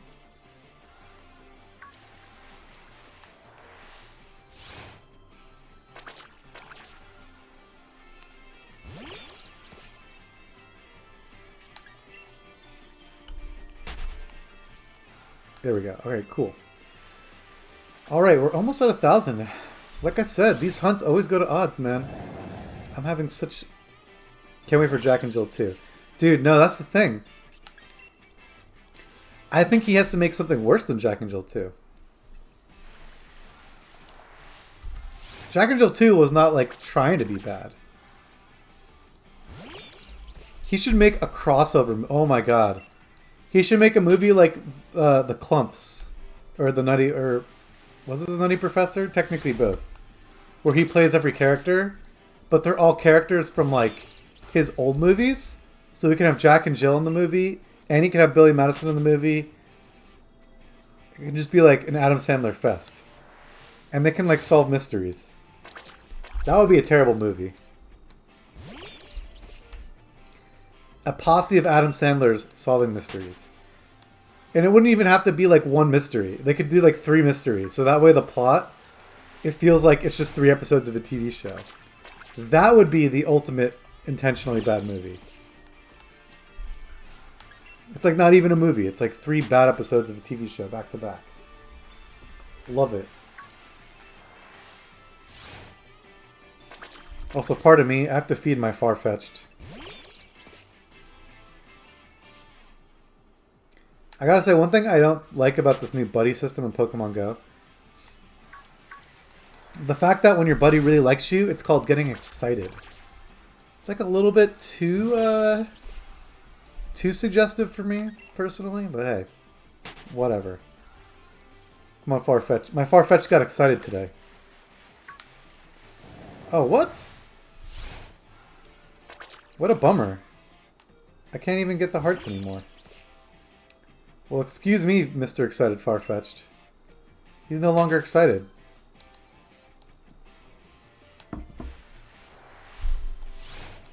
I don't know how many clicks I missed there, but whatever.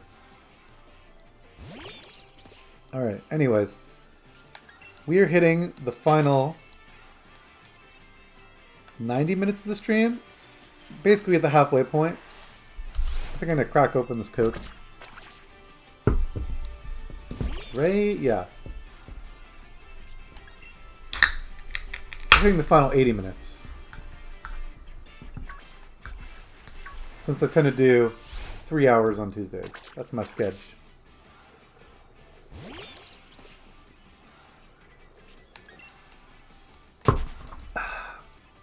Let's see how far we can get encounters-wise.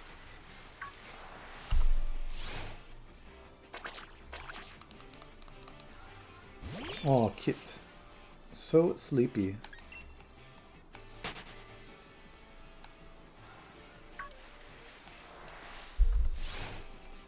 Alright.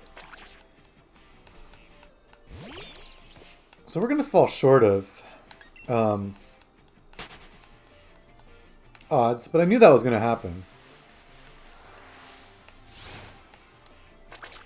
Like I said, 6 hours and 30 minutes to odds. And we should get to, like, I don't know, 1,200 maybe?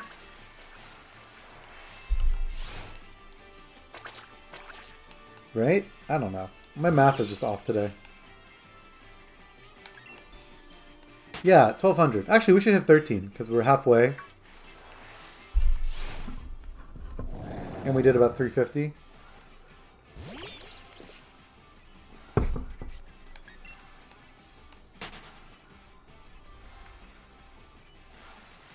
Wow.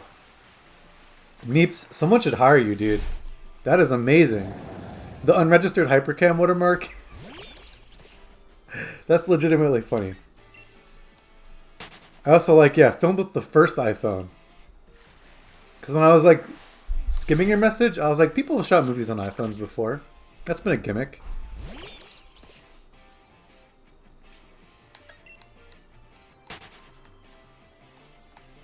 Oh my god, wait. You left out one important detail. The movie will be the first movie filmed on a vertical aspect ratio. That would easily be the worst movie ever.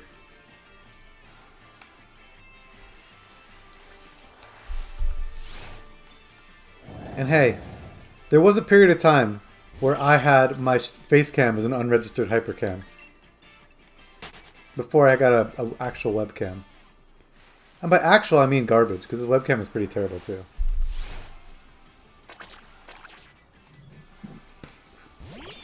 It's kind of fishbowl-y. I kind of like that. There are some streams. It hasn't happened in ages, so like knock on Kit's wood.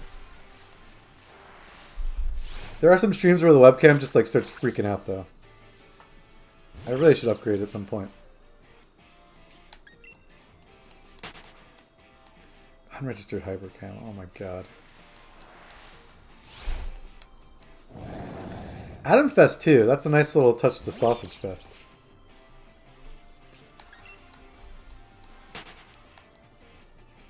Dude, this movie actually might be good. You could have the animated version of Adam Sandler from 8 Crazy Nights in there.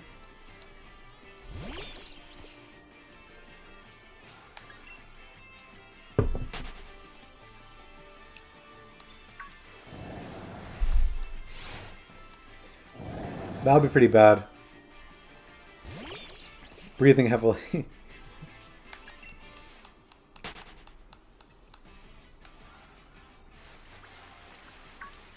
At random points during the movie, the sound on one side of the theater just stops.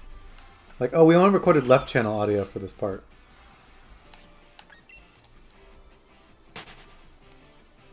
This could be a masterpiece. Watch that get nominated for an Oscar.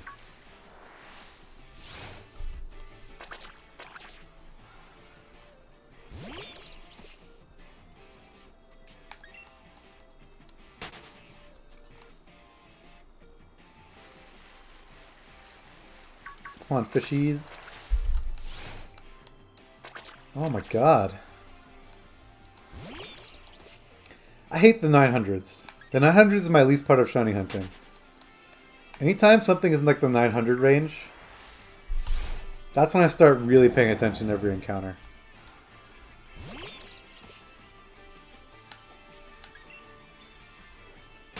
Because you're just thinking about, man, we're about to hit 4 digits.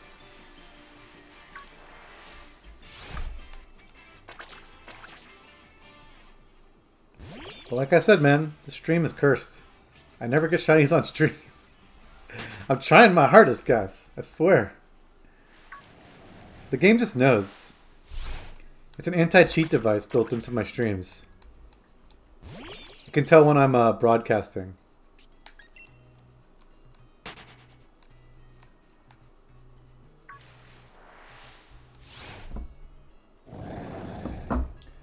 Remember what I said about getting too many Discord notifications? That was one of them right there.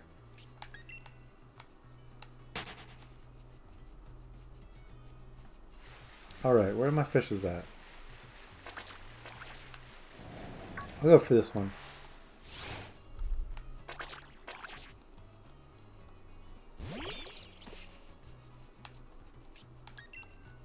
Oh, Kit's head is so itchy.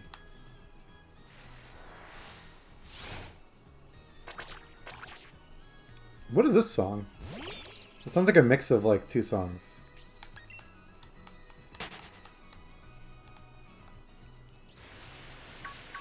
I'm telling you, man. Meeps is onto something here.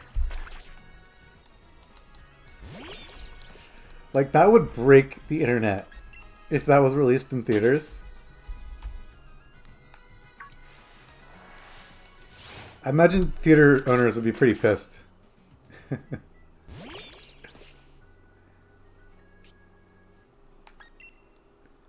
Like, is this Tuffield? Is this like the first town? Because it sounds like the first town music, but it sounds slightly different.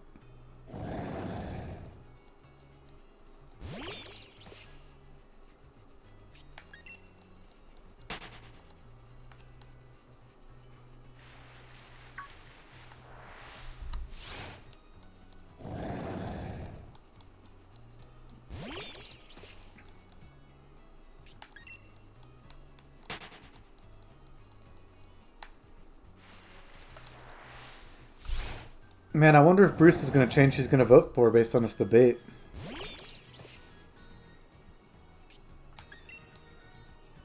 Oh, for now, I didn't tell you.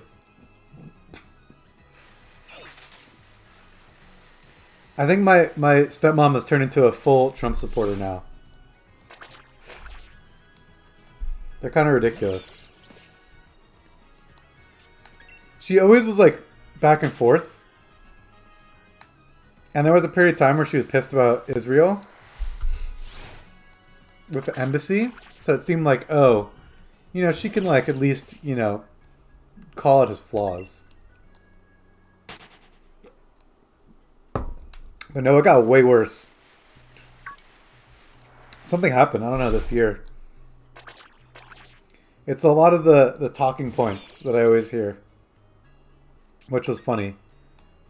It's just awkward because like they'll yell at me for living in Los Angeles.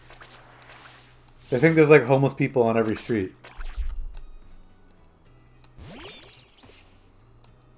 And then they get mad about illegal immigrants. And I'm like, it really doesn't impact you guys at all.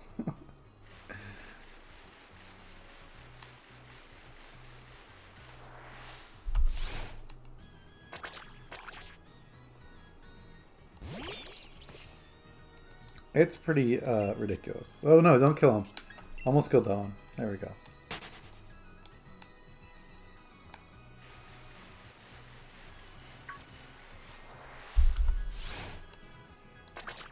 I even got the whole like, oh, where's that news article from? I don't trust that source. The Washington Post. I was like, okay. Alright, there's no arguing then. I give up.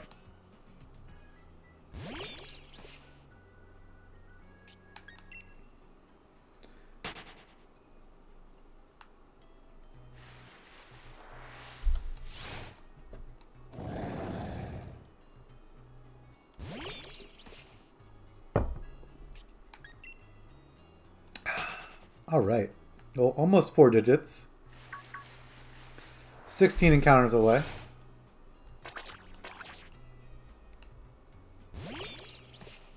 Something tells me, just like last time, as soon as I'm about to end my stream, my girlfriend's going to get home.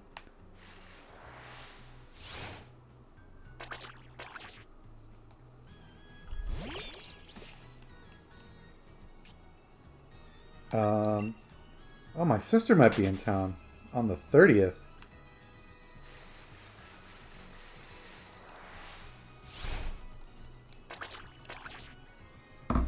What is happening on the 30th? On the 31st? Like, what is that? I'm so confused. Is that like a weekday?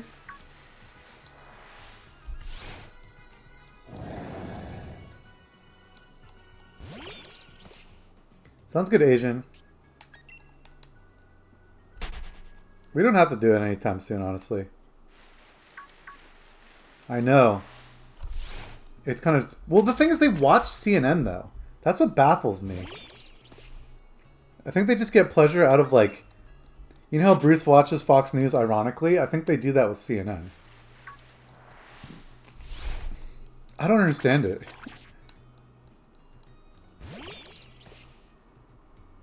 But it's whatever.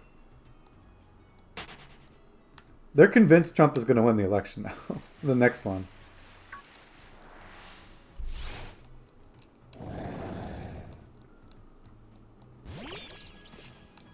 They don't think Bernie Sanders has any chance of winning. Technically Warren in that same camp too, but as of today's news, Bernie / the weekend. What was I about to look up? What did she say? Oh fuck. I just screwed that up.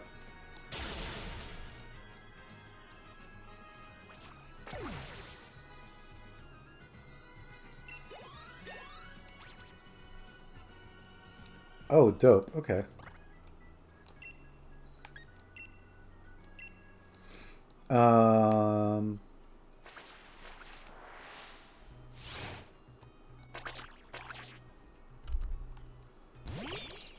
Cool.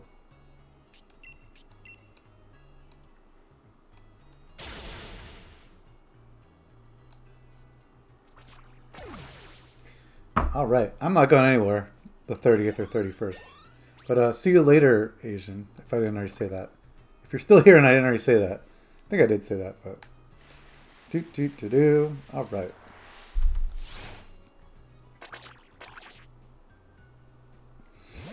People watch so much cable news. It's crazy. The thing that's crazy to me, though, is like... So the parking attendants in my building, they always have TVs in like the lobby area, just tuned to whatever. And it's kind of crazy to me that I will like read some breaking news on Reddit, and then when I go down to pick up my car keys, like not only 5 minutes later, like it's not on cable news. They're not talking about it yet. It seems so slow.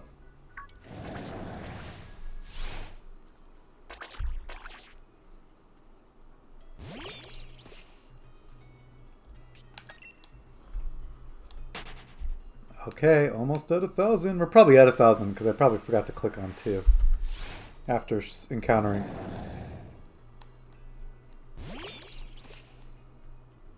You think so? Well, technically, that already happened. Now, the funny thing about predictions is there's always a little bit of a delay in the chat. Maybe the shiny appeared on the 999th encounter, but it's just over there to the right, and I have to go swim to it now. Let's go swim to it. This is the shiny right here. One of those two. One of those ones.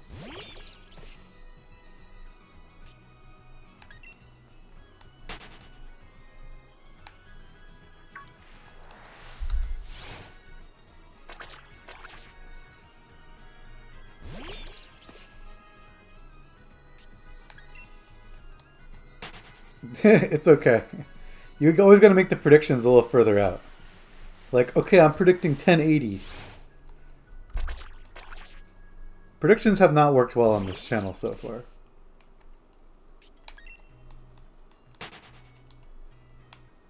But we are about to hit 2 hours and 8 minutes.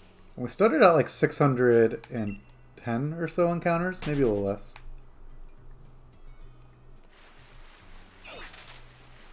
So yeah, we're doing a pretty good job encountering in terms of the rate.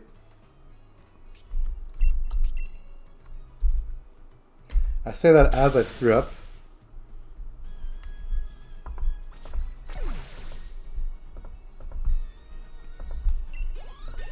$222. Yeah, so we should hit about 1,200. That shouldn't be a problem.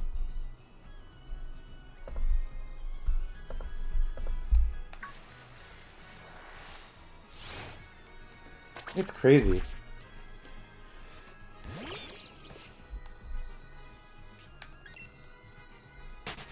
I just think it's hilarious how they think they act like everyone in California is like on fire, and we're always having earthquakes, and there's homeless people everywhere, and we're in a huge crisis. And I was like, nah, things are pretty chill.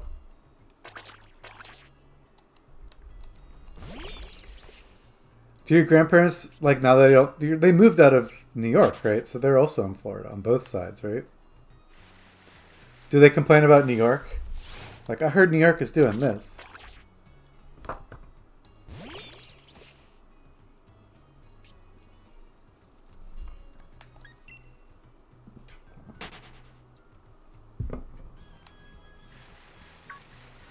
Alright, here's a fish. Okay, we should get to like 1,200 by end of stream, which is pretty much on pace with last stream. We'll beat 1,200 by a little bit.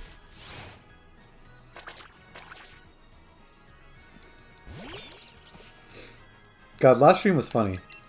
Just because I remember, like, I really wanted to get to halfway, and then, like, all of a sudden my stomach just was, like, killing me.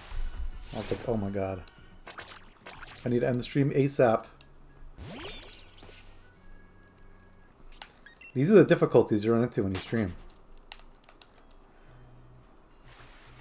There was one streamer I was watching once where, like, he's like, guys, I gotta go to the bathroom. And he was gone for like 30 minutes.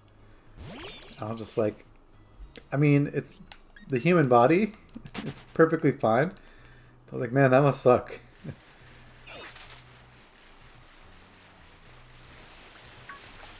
If I ever have to take a 30-minute bathroom break, I promise to stay in the chat. I'll just chat with you guys while I'm pooping. That's disgusting.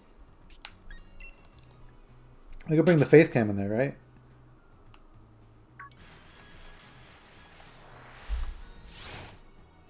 For now, what's Violet up to right now? Violet just chilling with you? Lapdogging it? Or has the cone impeded her lapdog ability?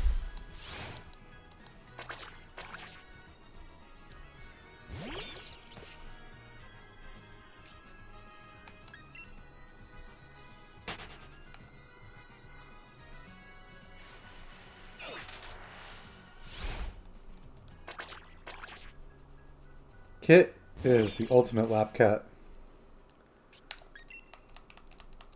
I was so happy yesterday because, or it was 2 days ago. He was doing very democratic lap sitting. He, like, sat on my lap for 10 minutes, sat on Leticia's lap for 10 minutes, like kept switching back and forth. It's nice not to have you monopolizing it. 10-19.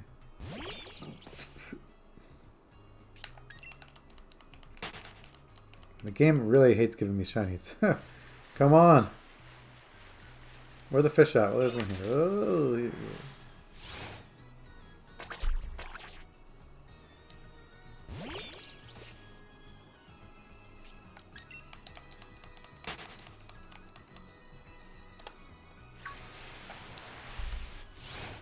Okay. Not shiny, but that's fine. 1021. 1080 was my joke prediction. Maybe that'll be real. Could it be Kit? 1080? Magic number?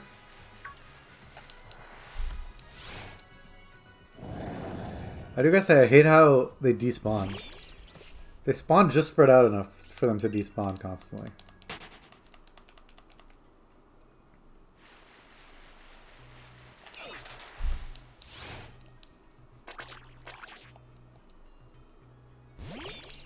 Oh, the cone is not impeding it. Interesting.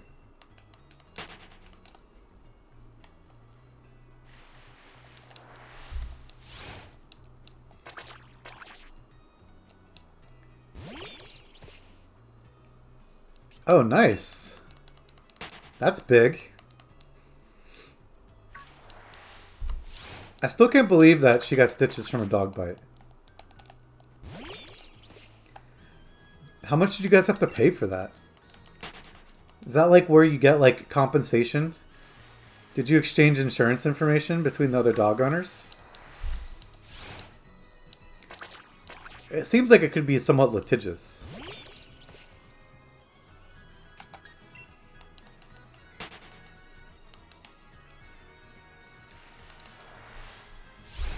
And I'm guessing you guys have pet insurance. But does pet insurance cover injury like that?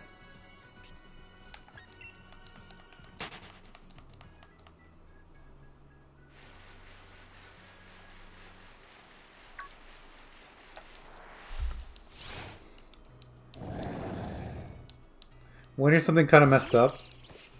My parents' dog. What's up, Notorious Nido King? Thank you. I think I'll keep my controversial opinion to myself then, because I was about to say something stupid. Huh. We just like to chill. Big streams can be fun, but the downside is interaction, you know? You don't have to like pay to show up on the super chat here.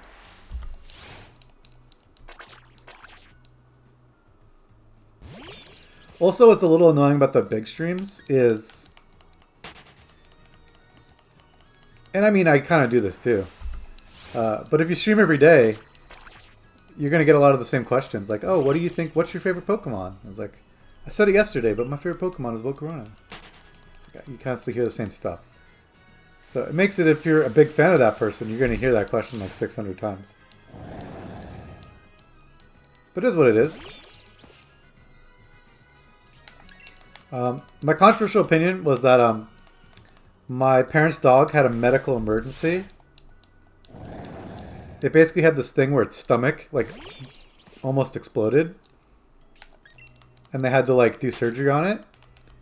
And the controversial opinion was it actually changed my dog's personality. It made him like way more chill. You know, the near-death experience made him less of an asshole. So I was gonna say for now, I wonder if Violet's scrappy fight at the dog park will make her personality more interesting. You know, she's like a war vet now. She's like, back in my day, I used to get into fights, but now I don't see the point anymore. You know, peace and love, man.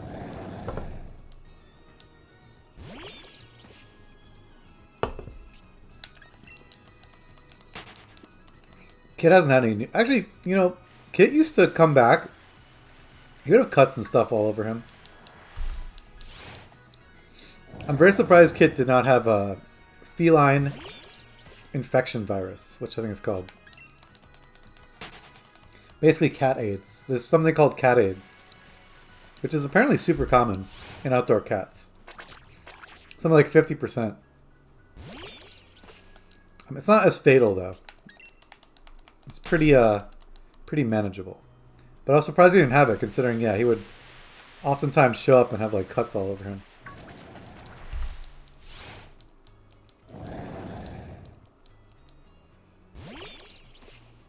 So I don't know how many near-death experiences Kid had. Probably a few. He's terrified of cars. And he has a little broken tail. So it's possible that he maybe got hit by a car.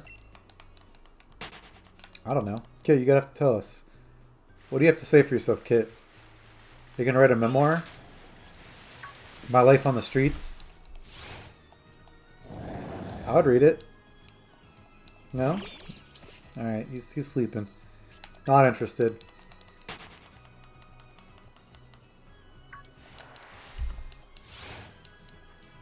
Oh man. Ooh. We're really gonna get odds, huh? It's okay. There's no way in hell this goes worse than my bird.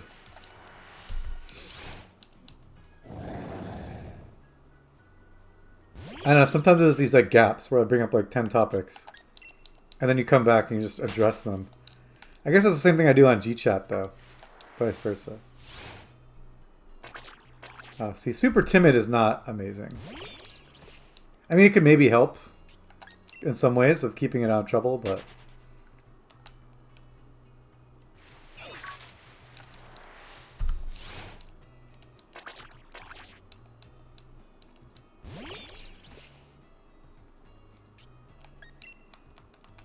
Oh no. So did you litigate? Did you exchange insurance information? I'm like half joking, but it seems like... I don't know.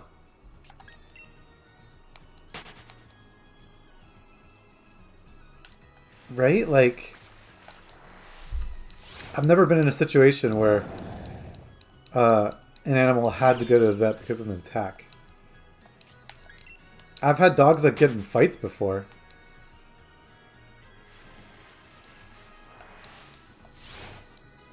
Oh, man. Well, it sounds like Fernari's dog has a short memory. Whereas Meeps is a little more. Because Meeps, is your dog small? Because I feel like small dogs also are a little more timid.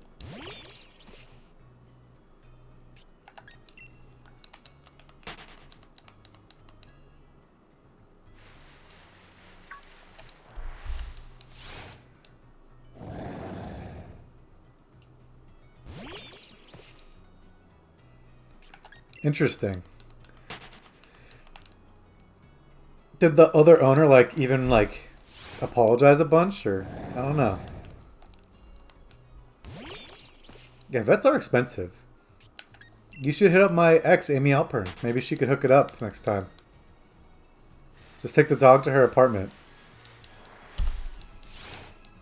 You know, like mafia style.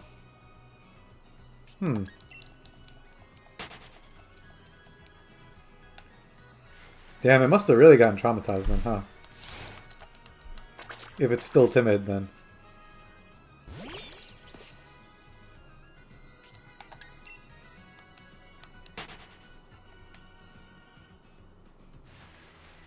The gimpy leg.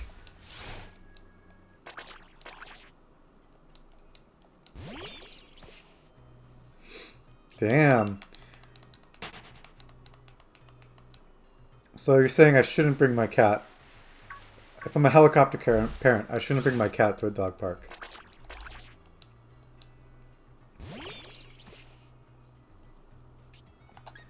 That's insane, man.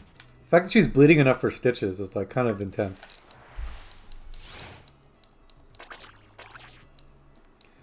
Because yeah, all my dogs have at some point gotten in fights before.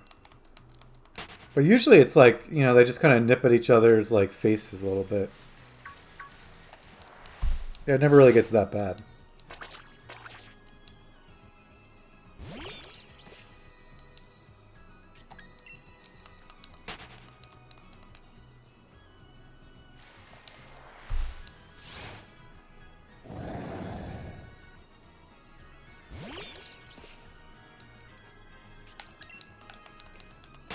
Oh well. Yeah, vet bills can be crazy expensive.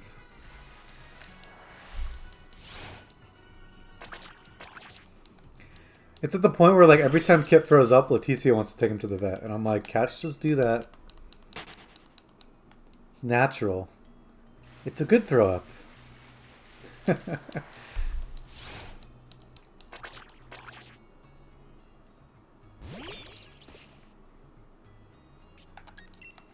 Well, that's good. It's weird to think of a dog named Violet as being an aggressive dog. Like, yo, don't fuck with Violet.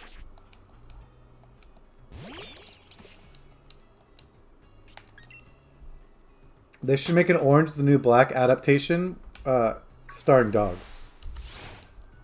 Think about that.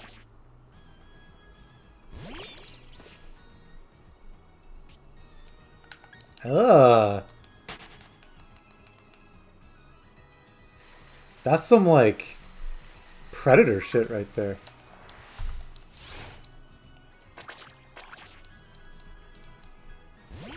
What kind of dog is that?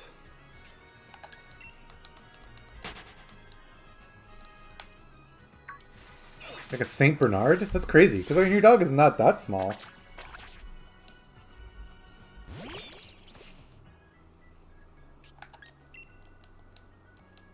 Yeesh. That's a little questionable, honestly. If their owner has a dog that's capable of doing that, and then it does it, it's not a good sign. You probably shouldn't be picking your dog to the dog park at that point. Oh my god, that's hilarious. Well, it's not funny. But, damn. Coyotes are, like, infamous for taking out chihuahuas.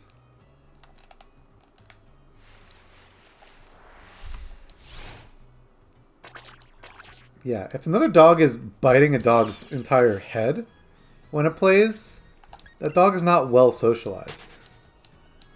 Like, that's a pretty crazy aggressive move.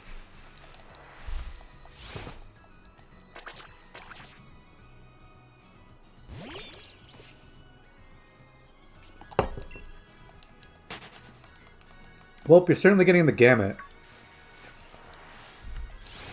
I mean, how long has it been? Like 2 months now with this dog?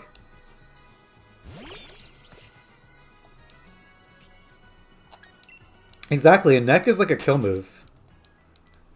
For like prey. So that's not really like a playful bite, you know? Especially when the other dog like wasn't fighting it at first. It just shows up. That's very questionable of the other dog's owner then. Definitely not the type of dog that should be at a dog park. Dude, seriously, that Chihuahua is a beast.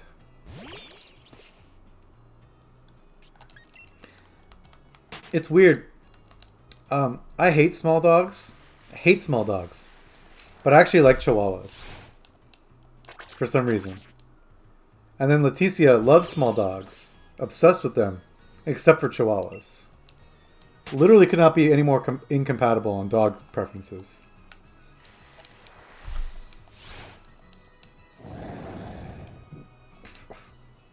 I guess I take it back. I really just don't like long hair dogs. And many small dogs are of the long hair variety. I guess a pug. Yeah. French bulldog. Yeah. I take it back. I can't generalize. I don't like many small dogs, but Chihuahuas are an exception. So in 2 months, you've had to deal with throw up, expressing anal glands, stitches. Anything else on the agenda for the first quarter of dog ownership? You have to deal with, a pregnancy scare.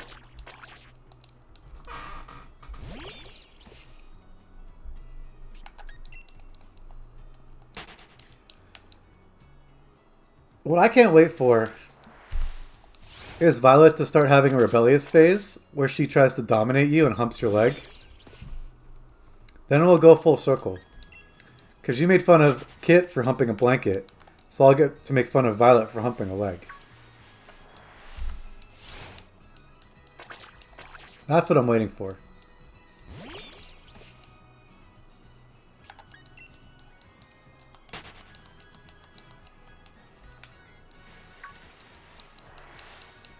The funny thing is when I'm on vacation and we leave Kit alone, I just think to myself, like, God, how much time is he spending with that blanket? It kind of scares me to think about. It's like, what percentage of his day is spent doing that? Is my cat secretly Bradley? Could be possible. Oh crap, that was my prediction, 1080. Didn't happen.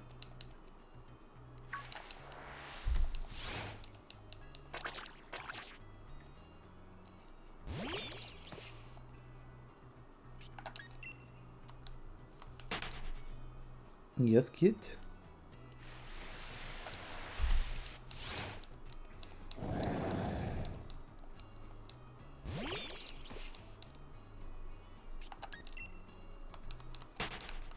All right. Well, my prediction was pretty spot on. We're definitely going to get close to 1200.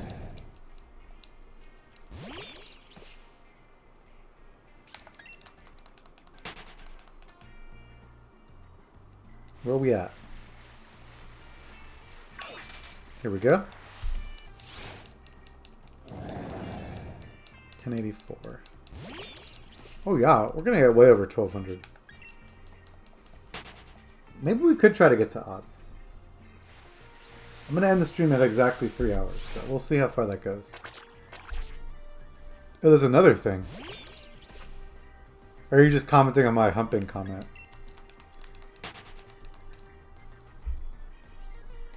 I was going to say that with a female dog, a pregnancy scare would be the craziest one. But obviously she's fixed.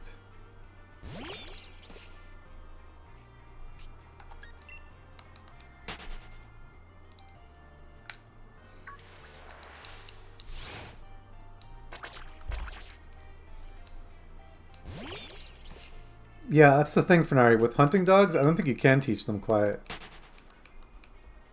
Or if you can, I mean, I never learned how to do it. And yeah, I mean,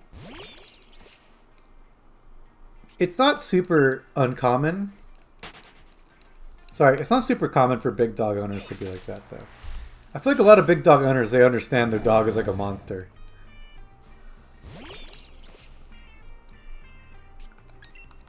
Oh, she's not that big, 19 pounds? I mean, I can't really picture that. I want to say Gertrude was probably like 30 pounds though, right? So she's 1/3 or 2/3 fully grown.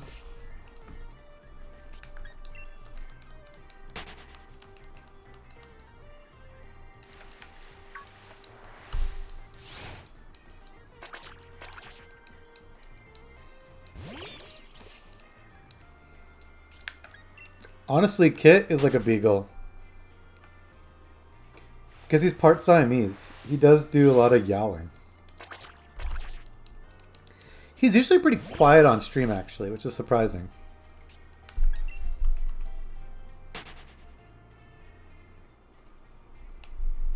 Huh. So you can get her attention for like 3 seconds, and then she's like, alright, back to it.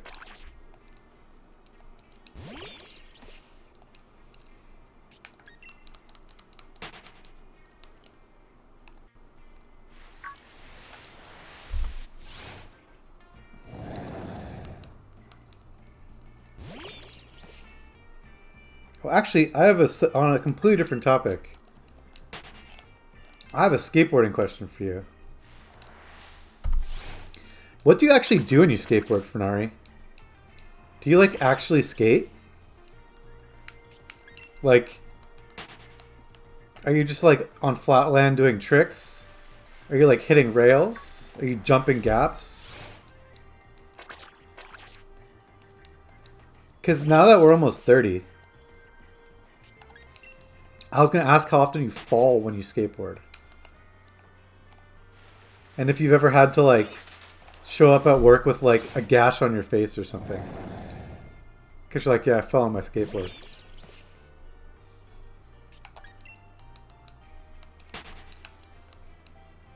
Because, like, like I said, I went snowboarding this weekend. I actually did better this time. Last time I went snowboarding, I went too hard. And there was definitely a couple times where, like, I got the wind knocked out of me. This time I was pretty in control most of the time. But I also, like, intentionally didn't push myself too much. Especially when it came to, like, freestyle. My old mentality used to be, like, on the last day of snowboarding to, like, do as much freestyle as possible. Because I suck at it, and I was like, well, I'm only going to get better if I do it. And if I get hurt now, at least it's not, like, in the middle of the trip. It's at the very end. But I didn't even do that this time.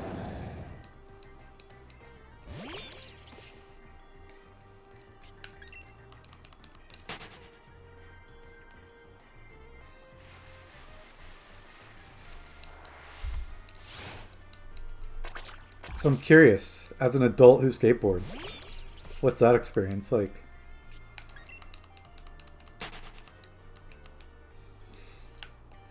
Because I busted my ass on one of those bird scooters. I think that's probably why I was taking it easy. The last thing I wanted to do was to, like, feel my ribs potentially re-break if they broke in the first place.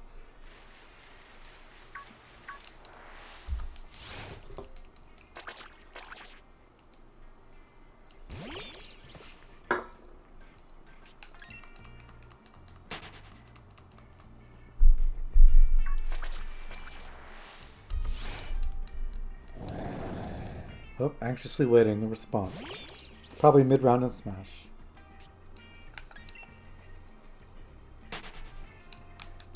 Man, snowboarding is fun though, but I picked such a bad weekend to go. Saturday was like the most busiest day of the season apparently. So that was like almost a complete waste of a day. Because we showed up late. Every chairlift had crazy long lines.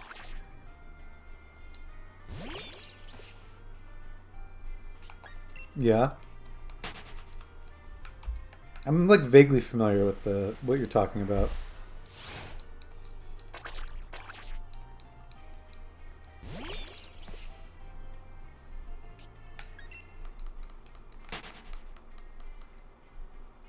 Oh, huh.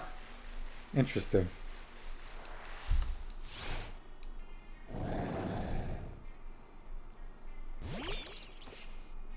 That's strange that the basketball court would be cool with that. Especially considering New York has a pretty decent basketball culture. But whatever.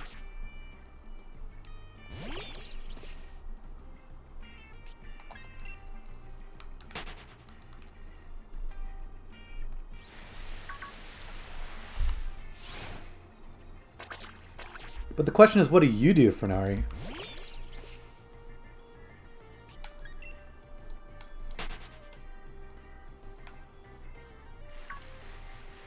And how often do you fall?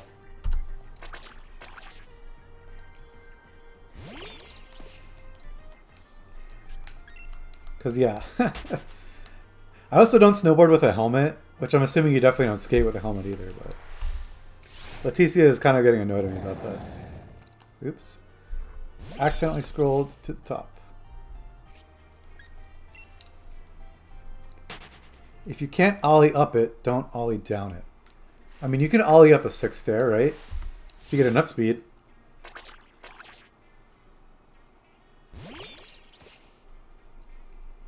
Yeah, and I guess a basketball court's a lot smoother of a surface than like gravel or even just sidewalk. So your likelihood to get scraped or cut is pretty low. Just bruised, really.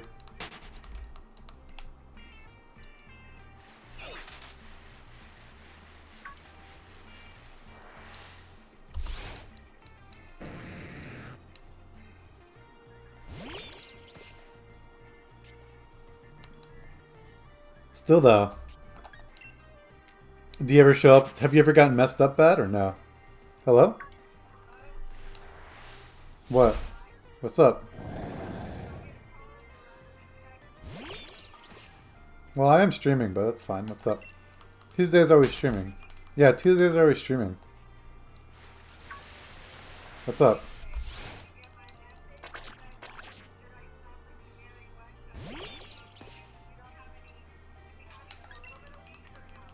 No, you should stop, but you can charge me for half. Well, for flour, charge me half. Yeah. Try to pay less than 50. Like really you should be paying like 40 at most. For an eighth. Nah. I mean you could always go to my old club, but if you like Canary, go there. No, I think my club takes card now too. No, I think my club takes card now too though. Yeah, but just go to the spot you like anyways. Just get that one brand that we get. And I think it's like 35 to 40 for an eighth. Yeah, this is one brand we've been getting.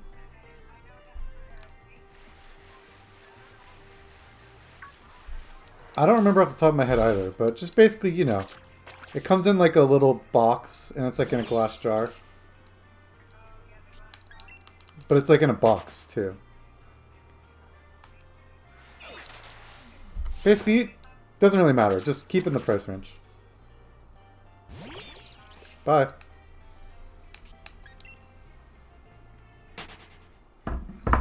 Hey man, it's California. Don't judge. What?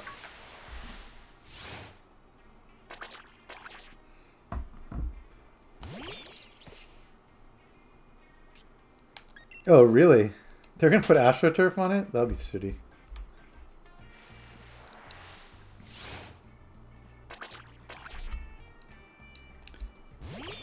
That's a bummer. I was trying to imagine you, like, as an adult, showing up to a meeting with, like, a fucked up face or a broken arm. And just having to be like, yeah, sorry, broke my arm skating.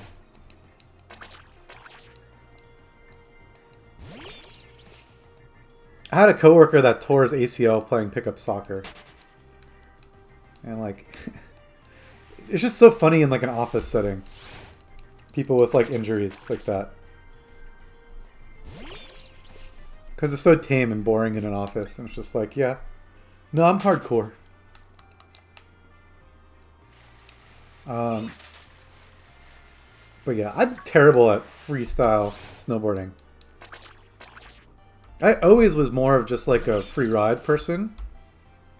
And just doing like really challenging runs in terms of speed. And like moguls. And just like natural features. But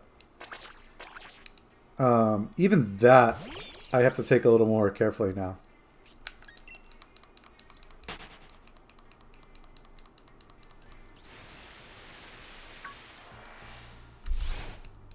Skating is like terrifying to me. It's funny. I feel like as a teenager, I was so terrible. And then for some reason in college, I learned how to ollie. And I was like, why did it take me like 5 years to learn this? You know? It's like, what about college made this easier?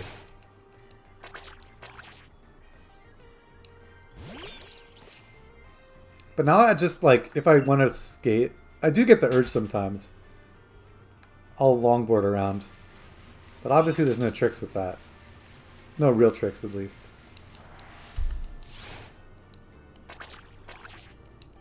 But I like snowboarding the most, for sure.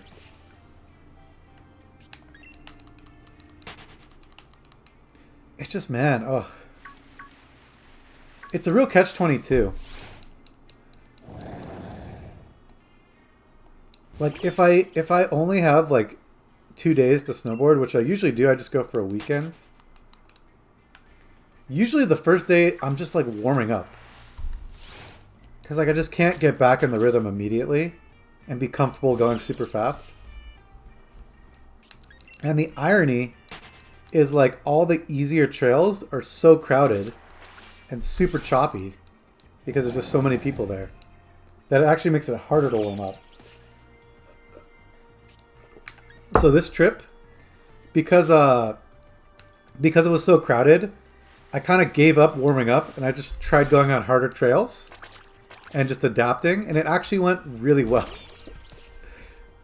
I was like terrified, but I actually like snapped into it a lot faster. I was like, oh, maybe I don't need to warm up as much. And it was nice because it was like totally empty. But there's so many times where like I'll get distracted because I see someone. I'm like, oh, I need to dodge this person. And then I just immediately fall. And my girlfriend's even worse about it because she definitely needs to warm up. And even just like someone being in her vicinity is enough to throw her off her game when she's warming up.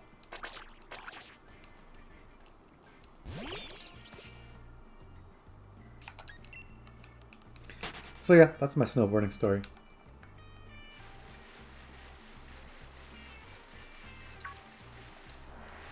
It's also weird snowboarding as an adult.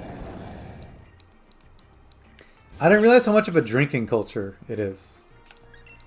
You know? Like,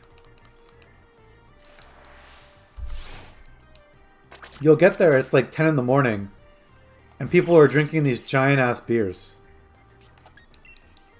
And the thing is, like, it's not usually even, like, a Bud Light. Because the thing is, they're so expensive that it's more cost-effective to drink IPAs. So you have these people basically drinking the equivalent of, like, 4 beers in, like, one serving. At 10 in the morning. And then doing athletic activity. I'm just like, wow, man. Personally, I know that when I am a little buzzed and I snowboard, I usually snowboard a little bit worse. You know? My reaction time is not as fast. But hey, man, these people must be pros. They're probably used to it, so.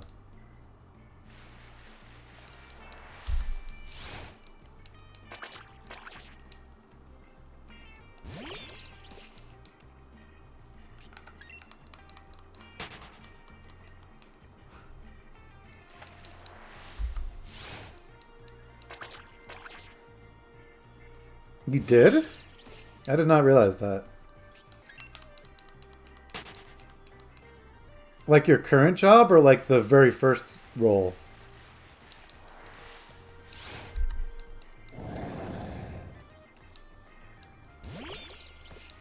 Oh. That's less exciting then. Maybe I'm asking because of a bad personal experience. What happened to me is I had a job interview once, and I had fallen on my skateboard, my longboard. Not even that soon before it, but it was just a bad enough scrape that there definitely still was like a noticeable mark on my face. Oh yeah, that's right. I forgot about that.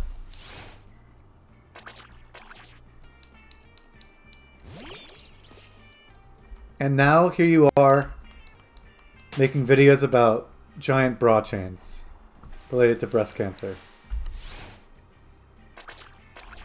How extreme of you.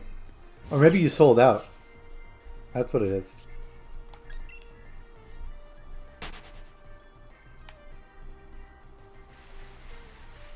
Dude, my buddy Eric is spamming these trades right now. What is he doing? He's trying to raid, I think.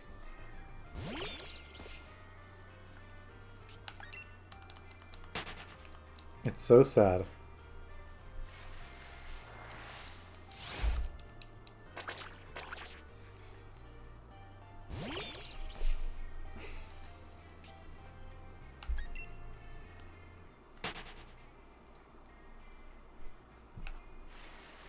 Fernari, by the way, there's probably a new record on your radar you have to pay attention to. Someone just completed the first speed run of Ring Fit Adventure.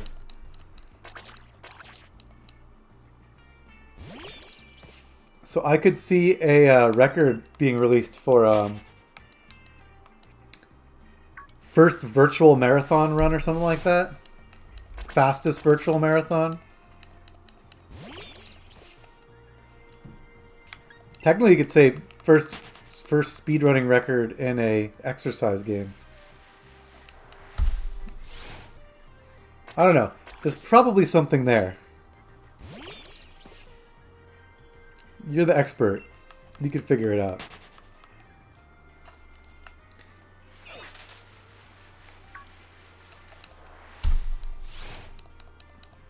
But yeah, apparently the speedrun for Ring Fit Adventure took something like 18 hours, around that range. That's a really long workout.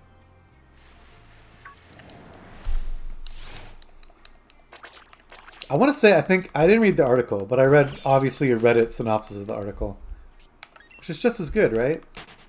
I think basically, like, they had people play on, like, the easiest settings. And they had, like, people that were actually athletes play. You know, people that are in shape.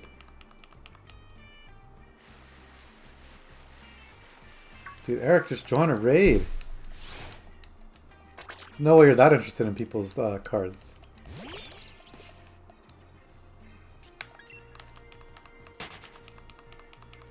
Alright. Almost at 12. Which is my prediction. We still got a solid 25 minutes? 27 minutes? 27. Can we get the shiny in 27 minutes? Let's find out.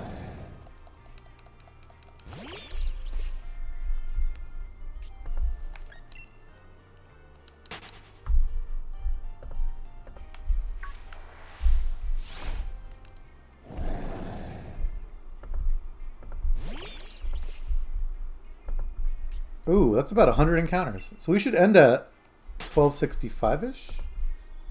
Something in that range.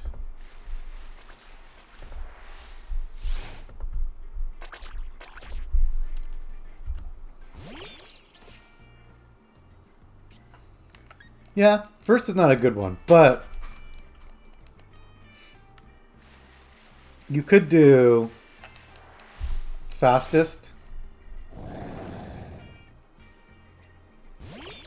How is this not a big moment?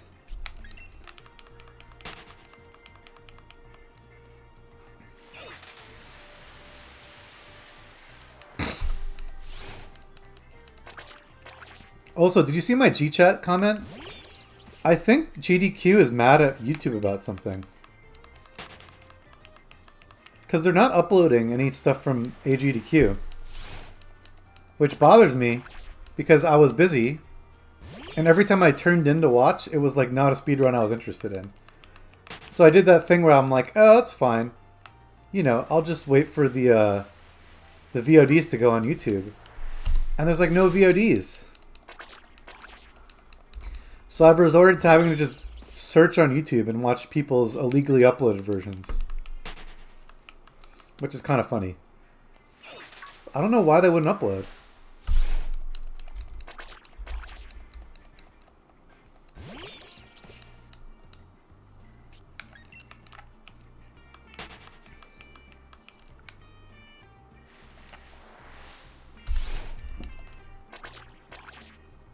Did I miss any notifications for Gmax raids? No.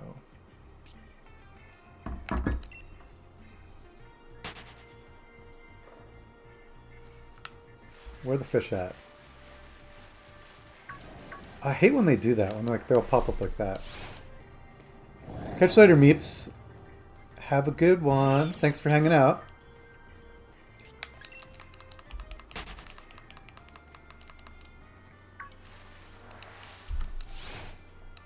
I do feel bad for all those birds I killed for no reason, apparently. But you can't take back the past.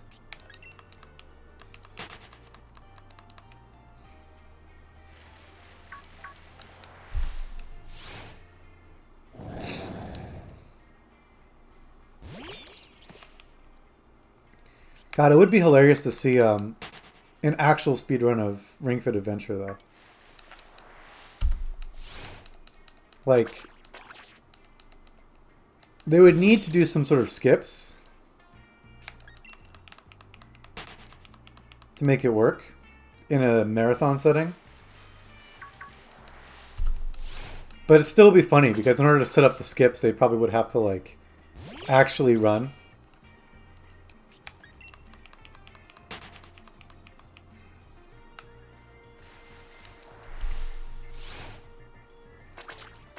They'd be like, oh, this one trick, we have to actually do, like, 16 sit-ups really fast. And if you get slows down even a little bit, oh, we have to reset.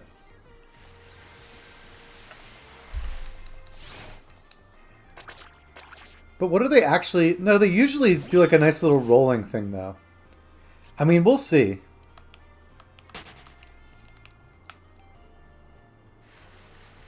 They do? Oh, interesting. I'm not like super hip on Twitch. Because I feel like Twitch works best on an actual computer.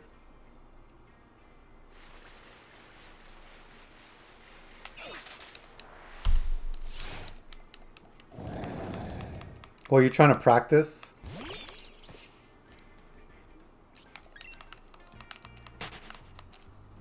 I mean, I've said it before. Odyssey is the only one I'd be interested in. And personally, we would have no hopes of actually being any decent at it. Well, maybe. Selling myself short. But Odyssey is like super technical. It seems like a very bad one to start with.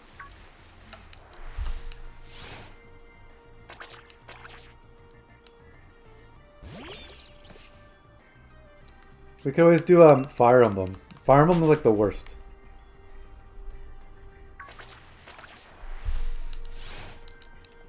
Because like Fire Emblem, apparently, it's kind of like based on RNG seeds.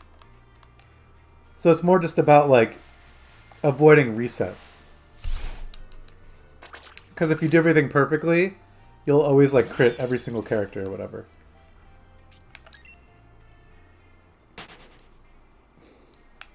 But that seems like it's like too just robotic, you know?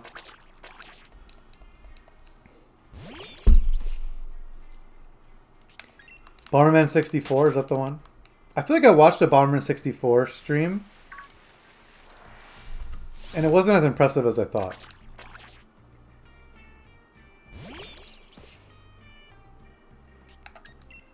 The boss fights are pretty cool, but that was pretty much it.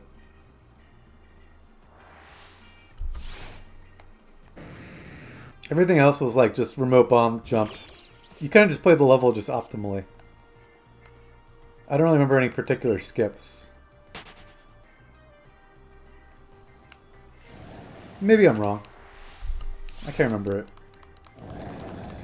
Well, he's definitely hitting 1200 right now.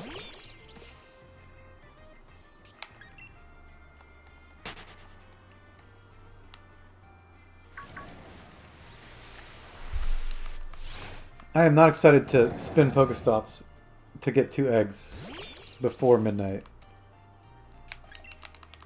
I stupidly hatched on the way home.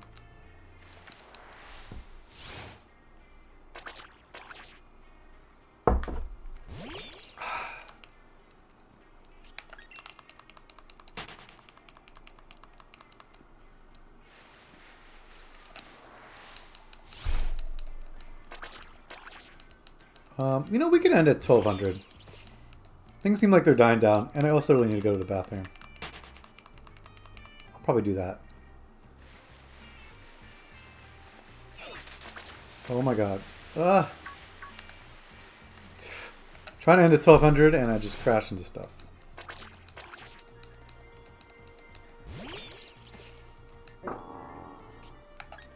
Oh, my buddy James is online. Dude, okay, maybe the old school one. I heard bad things about the Switch one. Which is a bummer. I mean, I did play it at E3. When it goes on sale, I'll check it out. Which it should eventually. I'm assuming probably next holiday season.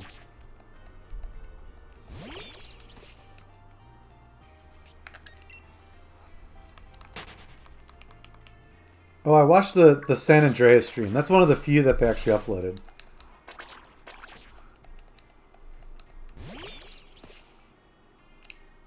It wasn't that impressive either. It wasn't interesting. But I do always love San Andreas, so it was only interesting for that aspect. Their skips weren't like super entertaining.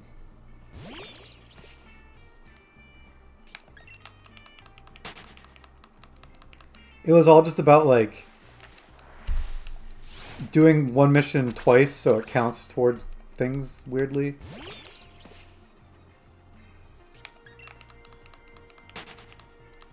Alright, anyways. We're going to end it after these two. Slash anything else that's on screen.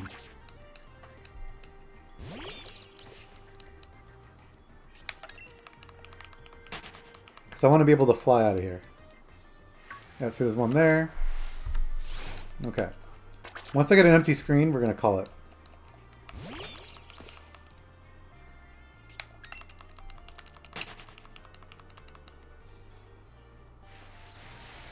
Oh, there's two here.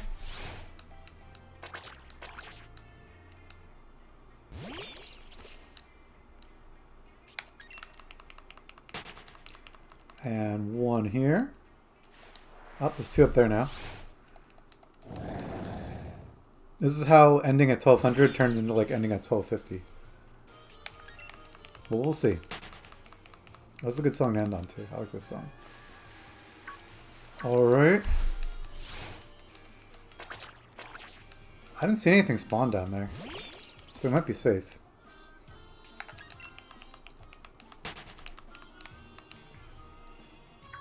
Oh, something spawned there. I'm just basically trying to end it where there's nothing on screen, because if I want to do anything else in this game, I would have to fly away. And apparently things spawn as shiny, you just don't get to see it. So it's all about the drama of accidentally failing a shiny by flying away. But I think that's it. There's nothing on screen right now, right? Oh, there's one right there. Damn it. There's two!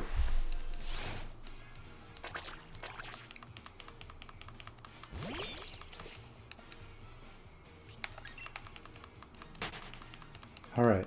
Is this the last one? Seems like it's the last one. Just gotta press X really fast before anything spawns. Alright, and X.